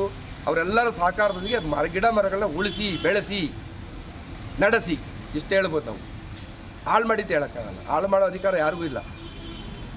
ಒಂದು ಬೆಳೆಸೋ ಅಧಿಕಾರ ನಮಗಿದೆ, ಅದು ಹಾಳು ಮಾಡೋ ಅಧಿಕಾರ ನಮಗಿಲ್ಲ. ಈ ಬಗ್ಗೆ ಮಾತನಾಡೋದಕ್ಕೆ ಅತಿಥಿಯವರು ಜಾಯ್ನ್ ಆಗಿದ್ದಾರೆ. ನಾನು ಅವರ ಕಾರ್ಯಕ್ರಮಕ್ಕೆ ವೆಲ್ಕಮ್ ಮಾಡ್ತೀನಿ. ಮೊದಲನೇದಾಗಿ ಕೆಂಪೇಗೌಡ ಪಾರಂಪರಿಕ ಅಭಿವೃದ್ಧಿಯ ಪ್ರಾಧಿಕಾರದ ಮಾಜಿ ನಿರ್ದೇಶಕರು HM ಕೃಷ್ಣಮೂರ್ತಿ ಅವರು. ಸರ್, ಕಾರ್ಯಕ್ರಮಕ್ಕೆ ಆತ್ಮೀಯವಾದಂಥ ಸ್ವಾಗತ. ಹಾಗೆಯೇ ಪರಿಸರವಾದಿ ಮಲೀಶ್ ಕೌಶಿಕ್ ಅವರು, ತಮಗೂ ಕೂಡ ಕಾರ್ಯಕ್ರಮಕ್ಕೆ ಆತ್ಮೀಯವಾದಂಥ ಸ್ವಾಗತ. ಹಾಗೆಯೇ ವಿಜಯರಾಜ್ ಶಿಷ್ಯೋದೇವರು ಕೂಡ ಜಾಯ್ನ್ ಆಗಿದ್ದಾರೆ. ಸರ್, ತಮಗೂ ಕೂಡ ಕಾರ್ಯಕ್ರಮಕ್ಕೆ ಆತ್ಮೀಯವಾದಂಥ ಸ್ವಾಗತ. ಎಸ್ ಸರ್, ಕೃಷ್ಣಮೂರ್ತಿ ಸರ್, ನಿಮ್ಮ ಹತ್ರನೇ ಬರ್ತೀನಿ. 2003ರಲ್ಲಿ ಕೆಂಪೇಗೌಡ ಪ್ರತಿಮೆ ಸ್ಥಾಪನೆ ಆಗುತ್ತೆ. ಬಟ್ ಈ ವಿವಾದ ಶುರುವಾಗಿದ್ದು ಎಲ್ಲಿಂದ? ನೋಡಿ, ಕೆಂಪೇಗೌಡರ ಶಿಲೆಯನ್ನು ಉದ್ಘಾಟನೆ ಮಾಡುವಾಗಲಿಂದನೂ ಮಾಗಡಿ ರಾಜಕಾರಣಗಳಲ್ಲಿ ಅನೇಕ ಸಮಸ್ಯೆಗಳು ಉದ್ಭವ ಆಗ್ತಾನೇ ಇದೆ. ಹೋರಾಟದ ಜೊತೆಯಲ್ಲೇ ಕೆಂಪೇಗೌಡರ ಶಿಲೆಯನ್ನು ಉದ್ಘಾಟನೆ ಮಾಡೋದು, ಅದು ಮಾಗಡಿ ಹಬ್ಬ ಅಂಥೇಳಿ 22 ವರ್ಷಗಳಿಂದ ನಿರಂತರವಾಗಿ ಒಂದು ಸೇವೆಯನ್ನು ಮಾಡಿಕೊಂಡು ಕೆಂಪೇಗೌಡರ ಏನು ಆದರ್ಶಗಳಿದ್ದೋ ಅವರ ಆದರ್ಶಗಳನ್ನು ನಮ್ಮ ಕಣ್ಣು ಮುಂದೆ ಮತ್ತು ನಮ್ಮ ದೂರದೃಷ್ಟಿಗೆ ಇಟ್ಕೊಂಡು ಅವರ ದಾರಿಯಲ್ಲಿ ನಾವು ಸಾಕಷ್ಟು ಸಮಾಜ ಸೇವೆಯನ್ನು ಕೊಟ್ಟಿದ್ವಿ. ಇವಾಗ ಬಂದಿರೋ ಉದ್ದೇಶ ಏನಪ್ಪ ಇವತ್ತು ಅಂತ ಅಂದರೆ, 2003ರಲ್ಲಿ ಕೆಂಪೇಗೌಡರ ಪುತ್ಥಳಿ ಪ್ರತಿಷ್ಠಾಪನೆ ಆಯಿತು. 4-5ರಲ್ಲಿ ಕೆಂಪೇಗೌಡರದ ಪಶ್ಚಿಮ ಭಾಗದ ಕಂದಕವನ್ನು ಮುಚ್ಚುವಂಥ ಕೆಲಸಕ್ಕೆ ಅವತ್ತಿನ ಶಾಸಕರು SC ಬಾಲಕೃಷ್ಣವರು ಮುಂದಾದರು. ಅದನ್ನು ವಿರೋಧ ಮಾಡಿಕೊಂಡು ಕೆಂಪೇಗೌಡರ ಇತಿಹಾಸ ಉಳಿಬೇಕು, ಕೆಂಪೇಗೌಡರ ಕಂದಕವನ್ನು ಮುಚ್ಚಬಾರ್ದು, ಕಂದಕದಲ್ಲಿರುವಂಥ ನೀರನ್ನು ಮುಚ್ಚಿ ಮತ್ತು ಮಾಗಡಿಗೂ ಜಲದ ಅವಶ್ಯಕತೆ ನಮಗಿರೋದ್ರಿಂದ ಅದು ಮಾಡಬಾರ್ದು ಅಂತ ಹೇಳಿ ಅವತ್ತು ಹೋರಾಟವನ್ನು ಮಾಡಿದವು. ಅವತ್ತಿಗೆ ಸಾಹಿತಿಗಳನ್ನ ಚಿದಾನಂದ ಮೂರ್ತಿಗಳು, ಇವತ್ತು ವಿರೋಧ ಪಕ್ಷ ನಾಯಕನ ಆರ್ ಅಶೋಕ್ ಅವರು, ನೀರಾವರಿ ತಂದ ಎಚ್ ಎನ್ ನಂಜೇಗೌಡರು, ರಾಮಚಂದ್ರೇಗೌಡರು, ಇವನ್ ನಮ್ಮ ಕರ್ನಾಟಕದ ಕರವೇ ಮಾಡಿದ ರಾಜ್ಯಾಧ್ಯಕ್ಷರು, ಬೆಂಗಳೂರಿನಲ್ಲಿ ಎಷ್ಟು ಸಂಘ ಸಂಸ್ಥೆಗಳಿದೆಯೋ ಅವರೆಲ್ಲರೂ ಅದರಲ್ಲಿ ಪಾಲ್ಗೊಂಡು 10,000 ಜನ ಪ್ರತಿಭಟನೆಯನ್ನು ಮಾಡಿ ಅದನ್ನು ತಡೆಯಲಿಕ್ಕೆ ಪ್ರಾರಂಭವಾಗದಂಥ ಸಂದರ್ಭದಲ್ಲಿ ಸಾಹಿತಿಗಳು, ಸಂಸದರು, ನಮ್ಮ ಕಾಮತ್ರವರು ಎಲ್ಲರೂ ಹೋಗಿ ನಮ್ಮ ಶ್ರೀ ನಮ್ಮ ಆದಿಚುಂಚನಗಿರಿ ಮಹಾಸ್ವಾಮಿಗಳಲ್ಲಿ ಅದು ಮನವಿಯನ್ನು ಸಲ್ಲಿಸಿದಾಗ, ಹರಕೆಯನ್ನು ಮಾಡಿಕೊಂಡಾಗ ಬಾಲಕೃಷ್ಣ ಅವರು ನನ್ನನ್ನು ಇಬ್ಬರನ್ನು ನಮ್ಮ ವಿಜಯನಗರದ ಮಠಕ್ಕೆ ಕರೆಸಿ ಏನಿದರ ಸಮಸ್ಯೆ, ಯಾವುದೇ ಕಾರಣಕ್ಕೂ ಇದು ಆಗಬಾರ್ದು ಅಂತ ಹೇಳಿ ಅಲ್ಲಿ ನಮ್ಮಲ್ಲಿ ಒಂದು ಬರವಣಿಗೆಯನ್ನು ಮಾಡ್ತಾರೆ. ಕೃಷ್ಣಮೂರ್ತಿಯವರು ಹಿಂದೆ ಏನು ಮಾಡಿದ್ರು, ಮುಂದೆ ಏನಾಗಿದ್ದು ನಮಗೆ ಅದರ ಅವಶ್ಯಕತೆ ಇಲ್ಲ. ಕೃಷ್ಣಮೂರ್ತಿಯವರು ಮಾಡ್ತಾ ಇರೋದು ಒಳ್ಳೆ ಕೆಲಸಕ್ಕೆ ನಾವು ಬೆಂಬಲ, ಕೆಂಪೇಗೌಡರ ಕಂದಕ ಮತ್ತು ಕೆಂಪೇಗೌಡರ ವಿಷಯದಲ್ಲಿ ನಾವು ಅವ್ರಿಗೆ ಬಲವಾಗಿ ನಿಂತ್ಕೋತೀವಿ, ನೀವು ಮಾಡಬಾರ್ದು ಅಂತ ಹೇಳಿ ಅವರು ಸಹ ಸೈನ್ ಹಾಕಿದ್ರು, ನಾವು ಸಹ ಸೈನ್ ಹಾಕಿದ್ವಿ. ಅದು ಆವತ್ತಿನ ಸನ್ನಿವೇಶದಲ್ಲಿ ಅವತ್ತಿನ ಸರ್ಕಾರ ಅವ್ರದ್ದೇ ಇತ್ತು. ಹಾಗಾಗಿ ನನ್ನನ್ನು ಬೇರೆ ಒಂದು ಕೇಸಿಗೆ ಅದನ್ನು ತೊಡಗಿಸಿ ಆ ಕಂದಕವನ್ನು ಮುಚ್ಚಿದ್ರು. ಆ ಮುಚ್ಚಂಥ ಹೇಳಿಕೆ ಏನು ಕೊಟ್ಟರು ಅಂದರೆ, ಇದು ಹಳ್ಳ ಇದೆ, ರಸ್ತೆ ಮಾಡ್ತಾ ಇದ್ದೀವಿ ಅಂತ ಹೇಳಿ ಇದಕ್ಕೆ ಒಂದು ಉತ್ತರವನ್ನು ಕೊಟ್ಟು ಪೂರ್ವದ ಭಾಗದ ಕಂದಕವನ್ನು ಮುಚ್ಚಿ ನಮ್ಮನ್ನು ಒಂದು ಕೇಸಲ್ಲಿ ಒಳಗಡೆ ಕಳಿಸಿ ಅಲ್ಲಿ ಪ್ರಾರಂಭವೂ ಆಯಿತು. ನಂತರ ನಮಗವರು ಯಾವ ವಿವಾದವೂ ಇಲ್ಲ, ರಾಜಕಾರಣದಾಗಲಿ ಮತ್ತೊಂದಾಗಲಿ ವ್ಯಾವಹಾರಿಕವಾಗಿ ಯಾವುದೂ ಇಲ್ಲ. ಈಗ ಇದು ಮೇಲೆ ಮತ್ತೆ ಬೇರೆ ಬೇರೆ ರಾಜಕಾರಣಿಗಳು ಬಂದರು, ಅವರು ಒಂದೊಂದು ಕಂದಕ ಮುಚ್ಚುವಾಗ ನಾನು ವಿರೋಧ ಮಾಡ್ಕೊಂಬಂದೆ. ಕೊನೆಗೆ ಏನಾಯಿತು, ಅದು ಅಲ್ಲಲ್ಲೇ ನಿಂತು ನಾವು ಹೋದಾಗ ನಿಲ್ಲಿಸೋದು, ರಾತ್ರಿ ಹೊತ್ತೋಗಿ ಅಧಿಕಾರಿಗಳು ಹೋಗಿ ಪೊಲೀಸ್ನವ್ರು ಹಾಕ್ಕೊಂಡು ಆ ಕಂದಕ ಮಣ್ಣೆಲ್ಲ ತಳ್ಳೋದು, ಕಸ ತಳ್ಳೋದು, ಇಡೀ ಮಾಗಡಿ ಗಲೀಜು, ಕಸ, ಮನೆ ಬಿಲ್ಡಿಂಗ್ದು, ದನ ಕರ ಸತ್ತಿರೋದು ಎಲ್ಲವೂ ಕೆಂಪೇಗೌಡರ ಈ ಕಂದಕ ಅಂತ ಏನು ಹೇಳ್ತೀವಿ, ಆ ಕಂದಕದ ಭಾಗದಲ್ಲಿ ಇವತ್ತು ಕೊಳೆತು ನಾರ್ತಾ ಇದೆ. ಇದನ್ನು ಹೋರಾಟ ಮಾಡ್ಕೊಂಬಂದಾಗ ನಾವು ಸಿ ಬಾಲಕೃಷ್ಣರವರಿಗೆ ಈ ಸಾರಿ ನಾವು ರಾಜಕೀಯವಾಗಿ ನಿಂತು, ನಾನು ರಾಜಕಾರಣ ಬೇಡಪ್ಪ, ಏನೋ ನೀವು ಮಾಡ್ತೀರಿ ಆಯಿತು, ಈ ಮುಂದೆ ಆದರೂ ನಮ್ಮ ಕೆಂಪೇಗೌಡರ ಕೋಟೆ ಕಂದಕಗಳನ್ನು ಉಳಿಸ್ಕೊ, ನನಗೇನು ರಾಜಕಾರಣ ಬೇಡ ಅಂಥೇಳಿ ನಾನೇ ನಿಂತು ಇವತ್ತಿನ ಶಾಸಕರಿಗೆ ಬೆಂಬಲವನ್ನು ಕೊಟ್ಟು ಇವತ್ತು ಗೆಲುವಿಗೆ ನಾವೆಲ್ಲರೂ ಕಾರಣರಾಗಿದ್ದೀವಿ. ಅದರೊಳಗೆ ಹೆಮ್ಮೆಯಿಂದ ಹೇಳ್ತೀವಿ. ಅದು ಇಡೀ ಯಾರೇ ಜನ ಕೇಳಲಿ ಅವರ ಇವರು ಕೇಳಿದಾರೆ, ಹಿಂಬಾಲಕರು ಕೇಳಿದ್ರು ಅದನ್ನು ಸತ್ಯವಾದ ಮಾತು ಹೇಳ್ತಾರೆ, ಅದರೊಳಗೆ ಯಾವುದೇ ಅನುಮಾನ ಇಲ್ಲ. ಇದಾದ ನಂತರ ರಾಜಕೀಯದ 2023 ಎಲೆಕ್ಷನ್ ಆಯಿತು. ಮತ್ತು ಇದು ಕಂದಕದ ಒಂದು ರೀತಿ ಅವರು ಪ್ರಯತ್ನವನ್ನು ಮಾಡ್ತಾರೆ ಅಂತ ಗೊತ್ತಾಯಿತು. ನೋಡಿ, ಈ ಕಂದಕವನ್ನು ರಸ್ತೆ ಅಭಿವೃದ್ಧಿ ಕಾರ್ಯಕ್ರಮದ ಹೆಸರನ್ನು ಇಟ್ಕೊಂಡು ಇವರೇನು ಮಾಡಿದ್ರು, ಆ ಕಂದಕ್ಕೆ ಮಣ್ಣು ತುಂಬೋ ಕೆಲಸವನ್ನು ಮಾಡಿದಾಗ ನಾನು ವಿರೋಧವನ್ನು ಮಾಡಿದೆ. 7/12/2024 ನಾವು ಮಠಾಧೀಶ್ವರರು ಎಲ್ಲರೂ ಸೇರಿ ಒಂದು ದೊಡ್ಡ ಪ್ರತಿಭಟನೆಯನ್ನು ಮಾಡಿ ಯಾವುದೇ ಮಾಡಕ್ಕೂ ಕಂದಕವನ್ನು ಮುಚ್ಚಬಾರ್ದು, ಇದು ಐತಿಹಾಸ ಉಳ್ಕೋಬೇಕು. ವಿಷಯ ಏನಪ್ಪ ಅಂದರೆ, ಇವತ್ತು ಬೆಂಗಳೂರು ಕಟ್ತೋರು ಮಾಗಡಿ ಕೆಂಪೇಗೌಡರು ಅಂತ ಹೇಳ್ತಾರೆ ಹೊರತು ಬೆಂಗಳೂರು ಕೆಂಪೇಗೌಡರು ಅಂತ ಯಾರಿಗೂ ಹೇಳ್ತಾ ಇಲ್ಲ. ಹಾಗಾಗಿ ಬೆಂಗಳೂರು ನಿರ್ಮಾಣ ಮಾಡಿದಂಥವ್ರು, ವಿಶ್ವಕ್ಕೆ ಮಾದರಿಯಾದಂಥವರು, ಅಂಥ ಒಂದು ಪುಣ್ಯಾತ್ಮನ ಜಾಗದಲ್ಲಿ ಇವತ್ತು ಕೆಂಪೇಗೌಡರ ಶಿಲೆ ನಮಗೆ ಕಳಸಪ್ರಾಯ. ಇವತ್ತು ಪ್ರಪಂಚ ಗುರುಸುವಂಥ ಸಂದರ್ಭ ಅಂದರೆ ಅದು ಮಾಗಡಿ, ನಂತರ ಬೆಂಗಳೂರು, ಅದನ್ನು ಅನೇಕ ಕೋಟೆಗಳು, ಇದೆಲ್ಲ ಆಗಿರೋದ್ರಿಂದ ಅದೊಂದು ಪ್ರಯತ್ನವನ್ನು ಮಾಡಬೇಡಿ ಅಂಥೇಳಿ ನಾನು ಬಾಲಕೃಷ್ಣವರಲ್ಲಿ ಮತ್ತು ಸಂಸದರಾದ ಮಾಜಿ ಸಂಸದರಾದ ನಮ್ಮ DK ಸುರೇಶ್ರವರು ನಾವು ಜೊತೆಯಲ್ಲಿ ಗಾಡೀಲಿ ಕೂತಾಗ ಹೇಳಿದೆ, ಏನು ಮಾಡೋದು, ರಸ್ತೆ ಮಾಡಬೇಕು, ರಸ್ತೆ ಮಾಡಿ, ಆದರೆ ಆ ಮಣ್ಣನ್ನು ಒಳಗಡೆ ತಳ್ಳನ್ನು ಹೀಟ್ ಕಟ್ಟಿ ರಸ್ತೆ ರಸ್ತೆ ಹೋಗಲಿ, ಈ ಕಂದಕ ಆದರೂ ಉಳಿಸಿ. ಈಗ 3 ಮುಚ್ಚಿಬಿಟ್ಟಿದ್ದೀರಿ, ಇದೊಂದು ಉಳಿಲಿ, ಯಾಕಂದರೆ ಲಕ್ಷಾಂತರ ಗಾಡಿಗಳು ವಾಹನಗಳು ಓಡಾಡ್ತವೆ, ಕೆಂಪೇಗೌಡರ ಇತಿಹಾಸನ ಉಳಿಸ್ಕೊಳ್ಳೋಣ ಅಂದೆ. ಅದೇನಾಯಿತು, ನಾನು ಬಂದು ಕೇಳಲಿ ಮಾಡಲಿ ಅಂತ ಒಂದು ಸಾರಿ ಫೋನ್ ಮಾಡಿದ್ರು. ಏನು ಸರ್ ಅದು ಅಂತ, ನೋಡಿ ಸರ್, ನಾನು ಅವತ್ತು ಹೇಳಿದ್ದೀನಿ, ಕೆಂಪೇಗೌಡರ ಕಂದಕ ವಿಷಯದ ಮಾಡೋದು ನಾನು ಸ್ನೇಹನ ಮರಿತೀನಿ, ನಾನು ವಿರೋಧ ಮಾಡೋದು ನಿಮಗೂ ಹೇಳಿದ್ದೀನಿ. ಇದೊಂದು ನೀವು ಮಾಡೋಕ್ಕೆ ಪ್ರಾಬ್ಲಮ್ ಏನೋದೆ. ನಾನು ನೋಡ್ಬಿಟ್ಟು ಸರ್ವ್ ಮಾಡ್ತೀನಿ ಅಂದರು, ಫೋನ್ ಮಾಡಲಿಲ್ಲ. ಅಧಿಕಾರಿಗಳಿದ್ರೆ ನಾನಿದ್ದೀನಿ ಮಾಡಿರಿ ಅಂದರು. ಅದು ನಮ್ಮ ವಿರೋಧ ಅಲ್ಲಿಂದ ಸ್ಟಾರ್ಟ್ ಆಯಿತು. ಬರೀ ಕೆಂಪೇಗೌಡರ ಕೋಟೆಯ ವಿಷಯದಲ್ಲಿ. ಕೊನೆಗೆ ಇದು ಹಾಗೆ ಹೀಗೆ ಹೋಗ್ತಾ ನಾವು ನ್ಯಾಯಾಲಯಕ್ಕೆ ಹೋದ್ವಿ. ನ್ಯಾಯಾಲಯದಲ್ಲಿ ಒಂದು ಸಮಯ ಕೊಟ್ಟಿದ್ದಾರೆ. ನ್ಯಾಯಾಲಯ ಏನು ತೀರ್ಪು ಕೊಡ್ತೋ ಅದಕ್ಕೆ ನಾವು ಭದ್ರಾಗಿದ್ದೀವಿ. ನಾವು ಪ್ರಾಮಾಣಿಕವಾಗಿ ಇತಿಹಾಸವನ್ನು ಉಳಿಸೋವಂಥ ಕೆಲಸ, ಅಲ್ಲಿ ಪರಿಸರವನ್ನು ಉಳಿಸೋವಂಥ ಕೆಲಸ, ಮಾಗಡಿ ಜನ ನೆಮ್ಮದಿಯಾಗಿ ಉಸಿರಾಡುವಂಥ ಕೆಲಸಕ್ಕೆ ನಾನು ಪ್ರಯತ್ನವನ್ನು ಮಾಡಿದ್ದೀನಿ. ಹಾಗಾಗಿ ಅದರ ವಿಷಯ ನಾನು ಚರ್ಚೆ ಮಾಡೋದಕ್ಕೆ ಹೋಗಲ್ಲ. ಇದಾದ ನಂತರ ಇವರೇನು ಮಾಡಿದ್ರು, ಕೆಂಪೇಗೌಡರ ಶಿಲೆನೇ ತೆಗಿಬೇಕು ಅಂತ ಹೇಳಿ, ಇದು ದುರುದ್ದೇಶ. ಅಂದರೆ ಕಂದಕಕ್ಕೆ ಇವರು ವಿರೋಧ ಮಾಡಿದ್ದಾರೆ. ಇದನ್ನು ನಾವು ಶಿಲೆಯನ್ನು ಎತ್ತಿ ಒಂದು ಯಾವುದೋ ಒಂದು ಮೂಲೆಯಲ್ಲಿ ಇಡಬೇಕು ಅನ್ನುವಂಥ ವಿಚಾರ ಬಂತು. ನಾನು ಹೇಳಿದೆ, ಅನಧಿಕೃತವಾಗಿ ಕೆಂಪೇಗೌಡರ ಶಿಲೆಯನ್ನು ಉದ್ಘಾಟನೆ ಮಾಡಿದ. ಅವತ್ತು ಸನ್ಮಾನ್ಯ ಎಚ್.ಎಂ. ರೇವಣ್ಣವರು ಅವತ್ತು ಮಿನಿಸ್ಟ್ರ್ ಆಗಿದ್ದರು, ಯಾವುದು ರೇಷ್ಮೆ ಮಿನಿಸ್ಟ್ರ್ ಆಗಿದ್ದರು. ಅವರ ವಿರೋಧವನ್ನು ಕಟ್ಕೊಂಡು ನಾನು ಮಾಡೇ ಮಾಡ್ತೀನಿ ಅಂತೇಳಿ ಕೊನೆಗೆ ಒತ್ತಡ ಜಾಸ್ತಿ ಆದಾಗ ಅವರು ನಮಗೆ ಈ ಜಾಗವನ್ನು ಪುರಸಭೆಯಿಂದ ಅಧಿಕೃತವಾಗಿ ಜಾಗವನ್ನು ಕೊಟ್ಟಿದ್ದಾರೆ. ಅದನ್ನು ಕ್ರಮಬದ್ಧವಾಗಿ ಆ ಕೆಂಪೇಗೌಡರ ಒಂದು ಇತಿಹಾಸ ಹೇಗೆ ಉಳಿಬೇಕು, ಆತನಿಗೆ ಗೌರವ ಹೇಗೆ ಕೊಡಬೇಕು, ಇದು ಯಾವ ರೀತಿ ಒಂದು ಮಾಡಬೇಕು ಅಂತೇಳಿ ಚಿಂತನೆ ಮಾಡಿ ಅವತ್ತು ಕೆಂಪೇಗೌಡರ ಜಯಂತ್ಯೋತ್ಸವವನ್ನು ಮಾಗಡಿ ಹಬ್ಬ ಅಂತೇಳಿ ಇಡೀ ತಾಲೂಕಿಗೆ ಡಂಗೂರ ಹೊಡೆಸಿ ಮಾಗಡಿ ಹಬ್ಬ ಅಂತ ನಾನು ಮಾಡ್ತಾಯಿದ್ದೆ. ಅದು ಜಿಲ್ಲೆಗೆ ತಲುಪ್ತದೆ. ಹಾಗಾಗಿ ಬೆಳಗ್ಗೆ ಬಂದಂಥ ಜನ 6 ಗಂಟೆ 7 ಗಂಟೆವರೆಗೂ ಅವರೆಲ್ಲ ಭೋಜನವನ್ನು ಕಾರ್ಯಕ್ರಮ ವೀಕ್ಷಿ ಅದು ಮಾಗಡಿ ಹಬ್ಬ ಅಂತ ಒಂದು ಟೈಟ್ಲ್ ಕೊಟ್ಟಿದ್ದೀನಿ. ಮಾಗಡಿ ಹಬ್ಬಕ್ಕೆ ಅರ್ಧ ಕೊಟ್ಟಿದ್ದೀನಿ. ಅದು ಮಾಗಡಿ ಕೆಂಪೇಗೌಡರಿಗೆ ಹರ್ಷ ಇರ್ಬೋದು. ಅದು ನಾನು ಮಾಡುವಂಥ ಕೆಲಸ. ಈಗ ಈ ಪ್ರತಿಮೆ ಮುಖೇನ ನಾವು ಹೇಳಿದ್ವಿ, ಇದನ್ನು ಹೇಗೆ ನೀವೇ ಕೊಟ್ಟು ನೀವೇ ಹೆಂಗೆ ತೆಗೆದಿಲ್ಲ, ನಾವು ಸರ್ಕಾರ ನಾವು ಯಾವ ತೀರ್ಮಾನ ಬೇಕಾದ್ರೂ ತಗೋಬೋದು. ನಮ್ಮ ಸಂವಿಧಾನ ಏನು ಇವತ್ತು ಡಾಕ್ಟರ್ ಅಂಬೇಡ್ಕರ್ ಸಂವಿಧಾನ ಇದೆ, ಬದಲಾವಣೆ ಮಾಡೋದು ನಮ್ಮ ಸರ್ಕಾರಕ್ಕಿದೆ, ನಾವು ಏನು ಬೇಕಾದ್ರೂ ಮಾಡ್ತೀವಿ ಅಂತ. ನೀವು ಏನು ಬೇಕಾದ್ರೂ ಮಾಡೋದಕ್ಕೆ ಜನಪ್ರತಿನಿಧಿಗಳು ನಾವು ನಿಮ್ಮನ್ನು ಗೆಲ್ಸಿರೋದು. ನಿಮ್ಮನ್ನು ಕೇಳೋ ಪ್ರಶ್ನೆ ನಮಗಿಲ್ವಾ? ಕೇಳ್ತೀವಿ, ನೀವು ಉತ್ತರ ಕೊಡಿ. ಇಲ್ಲ ಒಂದು ಸಭೆ ಕರಿ, ಅವತ್ತು ಮಾಗಡಿ ಜನತೆ ಎಲ್ಲರೂ ಬರಲಿ. ಅದು ಸರಿ ಇಲ್ಲ ಅಂದರೆ ನೀವು ಒಪ್ಕೊಳ್ಳಿ. ಇಲ್ಲ ಕೃಷ್ಣಪ್ಪರ ನಿಮ್ಮಿಂದ ಅಲ್ಲಿ ತೊಂದರೆ ಆಗ್ತಂದರೆ ನಾನು ಯಾವತ್ತೂ ಇನ್ನು ಬಾಯಿ ಬಿಟ್ಟು ಮಾತಾಡೋದಿಲ್ಲ ಅಂತೇಳಿ ನಾನು ನೇರವಾಗಿ ಮಾಡಿದೆ. ಅವರು ಅದಕ್ಕೆ ಸಮ್ಮತಿ ಇಲ್ಲ, ಕರೆದು ಮಾತಾಡಲ್ಲ, ಕೇಳಿದವ್ರಿಗೆ ನಾನು ಮಾತಾಡಿದ್ದೀನಿ ಅಂತ ಏನೋ ಒಂದು ಸಂದೇಶ ಕೊಟ್ಟರು. ನಾವು ಅದರ ಬಗ್ಗೆ ಸುಮ್ಮನಾಗಿದ್ದೀವಿ.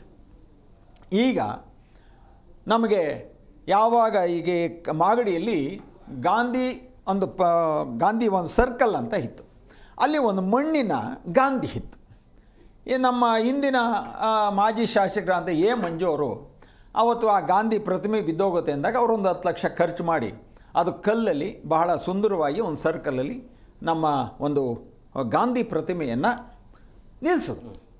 ಕೊನೆಗೆ ಇವರು ಕಾಮೆಂಟ್ ಮಾಡಿದ್ರು, ಗಾಂಧಿ ಥರ ಇಲ್ಲ, ಅದು ಹಿಂಗಿದೆ ಹಂಗಿದೆ ಅಂತ ಏನೇನೋ ಮಾತಾಡೋರು. ಅವ್ರು ಹೇಳಿದ್ರು, ಅವ್ರು ಹೆಂಗಾನ ಇಲ್ಲಿ ಕನ್ನಡ ಹಾಕ್ಬಿಟ್ಟು ಗಾಂಧೀಜಿನೇ ಅವರು, ನೀನೇನು ಅದು ಹೇಳ್ಬೇಡ, ನಿನ್ನ ಕೈಲಿ ಮಾಡೋಕ್ಕಾಗಿಲ್ಲ, ಸುಮ್ಮನೆ ಇರು ಅಂತಂದರು. ಅದಾಯಿತು.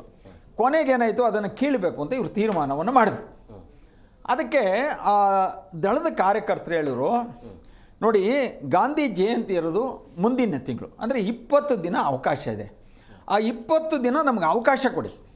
ಅದಾದ ನಂತರ ಆ ಮೂರ್ತಿನ ನಾವೇ ತಗೊಂಡೋಗಿ ಎಲ್ಲಾದರೂ ಒಂದು ಜಾಗ ಹುಡುಕಿ ನಾವು ಮಡಿಕೋತೀವಿ. ಅದನ್ನು ಅವಮಾನ ಮಾಡಬೇಡಿ. ಆಮೇಲೆ ಮಾಜಿ ಶಾಸಕರು ಅಂತ ಒಂದು ಜನದಲ್ಲಿ ಒಂದು ವಿರೋಧವನ್ನು ಕಟ್ಕೋಬೇಡಿ. ಅದಕ್ಕೆ ಒಂದು ಗಾಂಧಿಗೆ ಆದಂಥ ಒಂದು ಹೆಸರಿದೆ.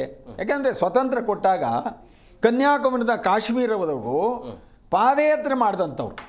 ಬಾಲಗಂಗಾಧರದು ಮನೆಗೂ ಊರಿಗೂ ಆ ವರಸಿದ್ಧಿ ವಿನಾಯಕನ ಹೆಸರು ಹೇಳ್ಕೊಂಡು ಪ್ರಚಾರ ಮಾಡಿ ಈ ದೇಶಕ್ಕೆ ಸ್ವತಂತ್ರ ಕೊಡುವಾಗ ಅವ್ರ ಗುಂಡಿಗೆ ಎದೆ ಕೊಟ್ಟು ಕೆಲಸವನ್ನು ಮಾಡಿದವರು.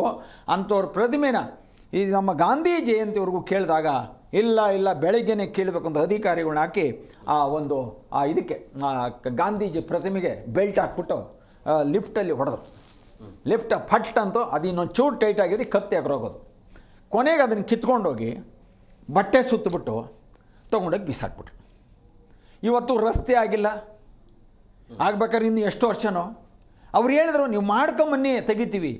ಇಲ್ಲ, ನಾವು ತೆಗಿಯೋದೆ ಅಂತೇಳಿ ರಸ್ತೆನೂ ಮಾಡಲಿಲ್ಲ, ಜನಕ್ಕೆ ಅನುಕೂಲನೂ ಆಗಲಿಲ್ಲ, ಆ ಪ್ರತಿಮೆನೂ ಬಿಡಲಿಲ್ಲ.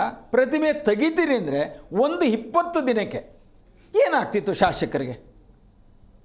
ಇದು ರಾಜಕೀಯ ಇವತ್ತಿರ್ತದೆ, ನಾಳೆ ಹೋಗ್ತದೆ. ಇದು ಸೋಲು ಗೆಲುವಿನ ಆಟ.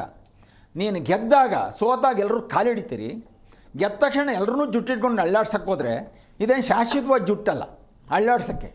ಅದನ್ನು ಅದಕ್ಕೆ ಉತ್ತರ ಯಾರು ಮನುಷ್ಯನ ಎಲ್ರಿಗೂ ಗಮನಿಸ್ತಾ ಇದ್ದಾರೆ.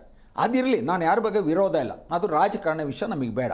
ಇವತ್ತಿನ ನನ್ನ ವಿಷಯ, ಇವತ್ತು ಇಷ್ಟು ವರ್ಷ ಮಾಗಡಿ ಹಬ್ಬ ಅಂತ ಮಾಡಿ, ಇವತ್ತು ನಾನು ಪ್ರತಿಮೆ ಮಾಡಿ ಕೆಂಪೇಗೌಡರ ಜಯಂತ್ಯೋತ್ಸವ ಅಂತ ಮಾಡಿದಾಗ ಮಾಗಡಿ ಎಲ್ಲಿದೆ ಅಂದರೆ ಮಾಗಡಿ ರೋಡ್ ತೋರಿಸ್ತಾಯಿದ್ರು. ಯಾವ ರೋಡು ಅಂದರೆ ಅಲ್ಲಿ ರಾಮಣ್ಣನ ಒಂದು ಮಿಲ್ಟ್ರಿ ಹೋಟ್ಲಿತ್ತು.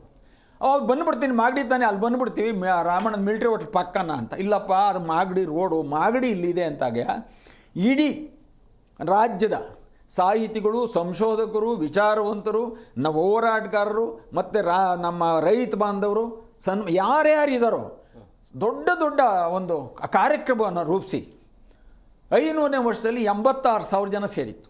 86,000 ಜನ, 1.5 ಲಕ್ಷ ನಾವು ಒಬ್ಬಟ್ಟು ಮಾಡಿಸಿದೆ. ಒಂದೊಂದು ರಾಶಿ ನಾವು ಇವತ್ತು ಬಂದಿದ್ದು ಯಾರನ್ನ ಅಲ್ಲಿ ಕೇಳಿದಾಗ ಹೇಳ್ತಾರೆ, ಇನ್ಯಾರೂ ನಾವು ಜೀವನದಲ್ಲಿ ನೋಡಿಲ್ಲ, ಮುಂದೆ ನೋಡಲ್ಲಪ್ಪ ಅನ್ನೋಂಥ ಅದು ಮಾಗಡಿ ಹಬ್ಬನ ಅಷ್ಟೊಂದು ಯಶಸ್ವಿಯಾಗಿ ಓಡಿಸಿ ಕೆಂಪೇಗೌಡರ ಹೆಸರಿನಲ್ಲಿ ನಾವು ಇಷ್ಟೆಲ್ಲ ಧರ್ಮ ಮಾಡಿದಾಗ ಯಾರನ್ನೂ ಏನು ಕೇಳಿಲ್ಲ, ಅಥವಾ ನಮ್ಮಿಂದ ಏನು ತೊಂದರೆ ಆಗಿಲ್ಲ, ಅಥವಾ ಇವರು ಒಂದು ಹೇಳೋದೇನೋ ನಾವು ಅಭಿವೃದ್ಧಿ ಮಾಡ್ತೀವಿ ಅಂತ. ಅಭಿವೃದ್ಧಿ ಮಾಡಿ ಇಲ್ಲಿ ಕೆಂಪೇಗೌಡರ ಶಿಲೆ ಇಲ್ಲಿದೆ. ಕೆಂಪೇಗೌಡರ ಶಿಲೆ ಇಲ್ಲಿದೆ. ಇವರು ಈ ಒಂದು ರಸ್ತೆಯಿಂದ ಬರಬೇಕಾದ್ರೆ ನೋಡಿ, ತಮಗೆ ತೋರಿಸ್ತೀನಿ ನೋಡಿ, ಇಲ್ಲಿ ರೋಡು, ಇಲ್ಲಿ ಬಂದಾಗ ಇದು ಪುರಸಭೆ. ಈ ಪುರಸಭೆಯಲ್ಲಿ ನಮ್ಮ ಕೆಂಪೇಗೌಡರ ಶಿಲೆ ಇಲ್ಲಿದೆ. ಇವರು ಈ ಒಂದು ರಸ್ತೆಯನ್ನು ಮಾಡಬೇಕು ಅಂದರೆ, ಇದನ್ನು ಮಾಡಬೇಕು ಅಂದರೆ ಕರೆಕ್ಟಾಗಿ ಚೆಕ್ ಬಂದು ಮಾಡಿದ್ರೆ 2 ಎಕರೆ ಜಾಗ ಇದೆ.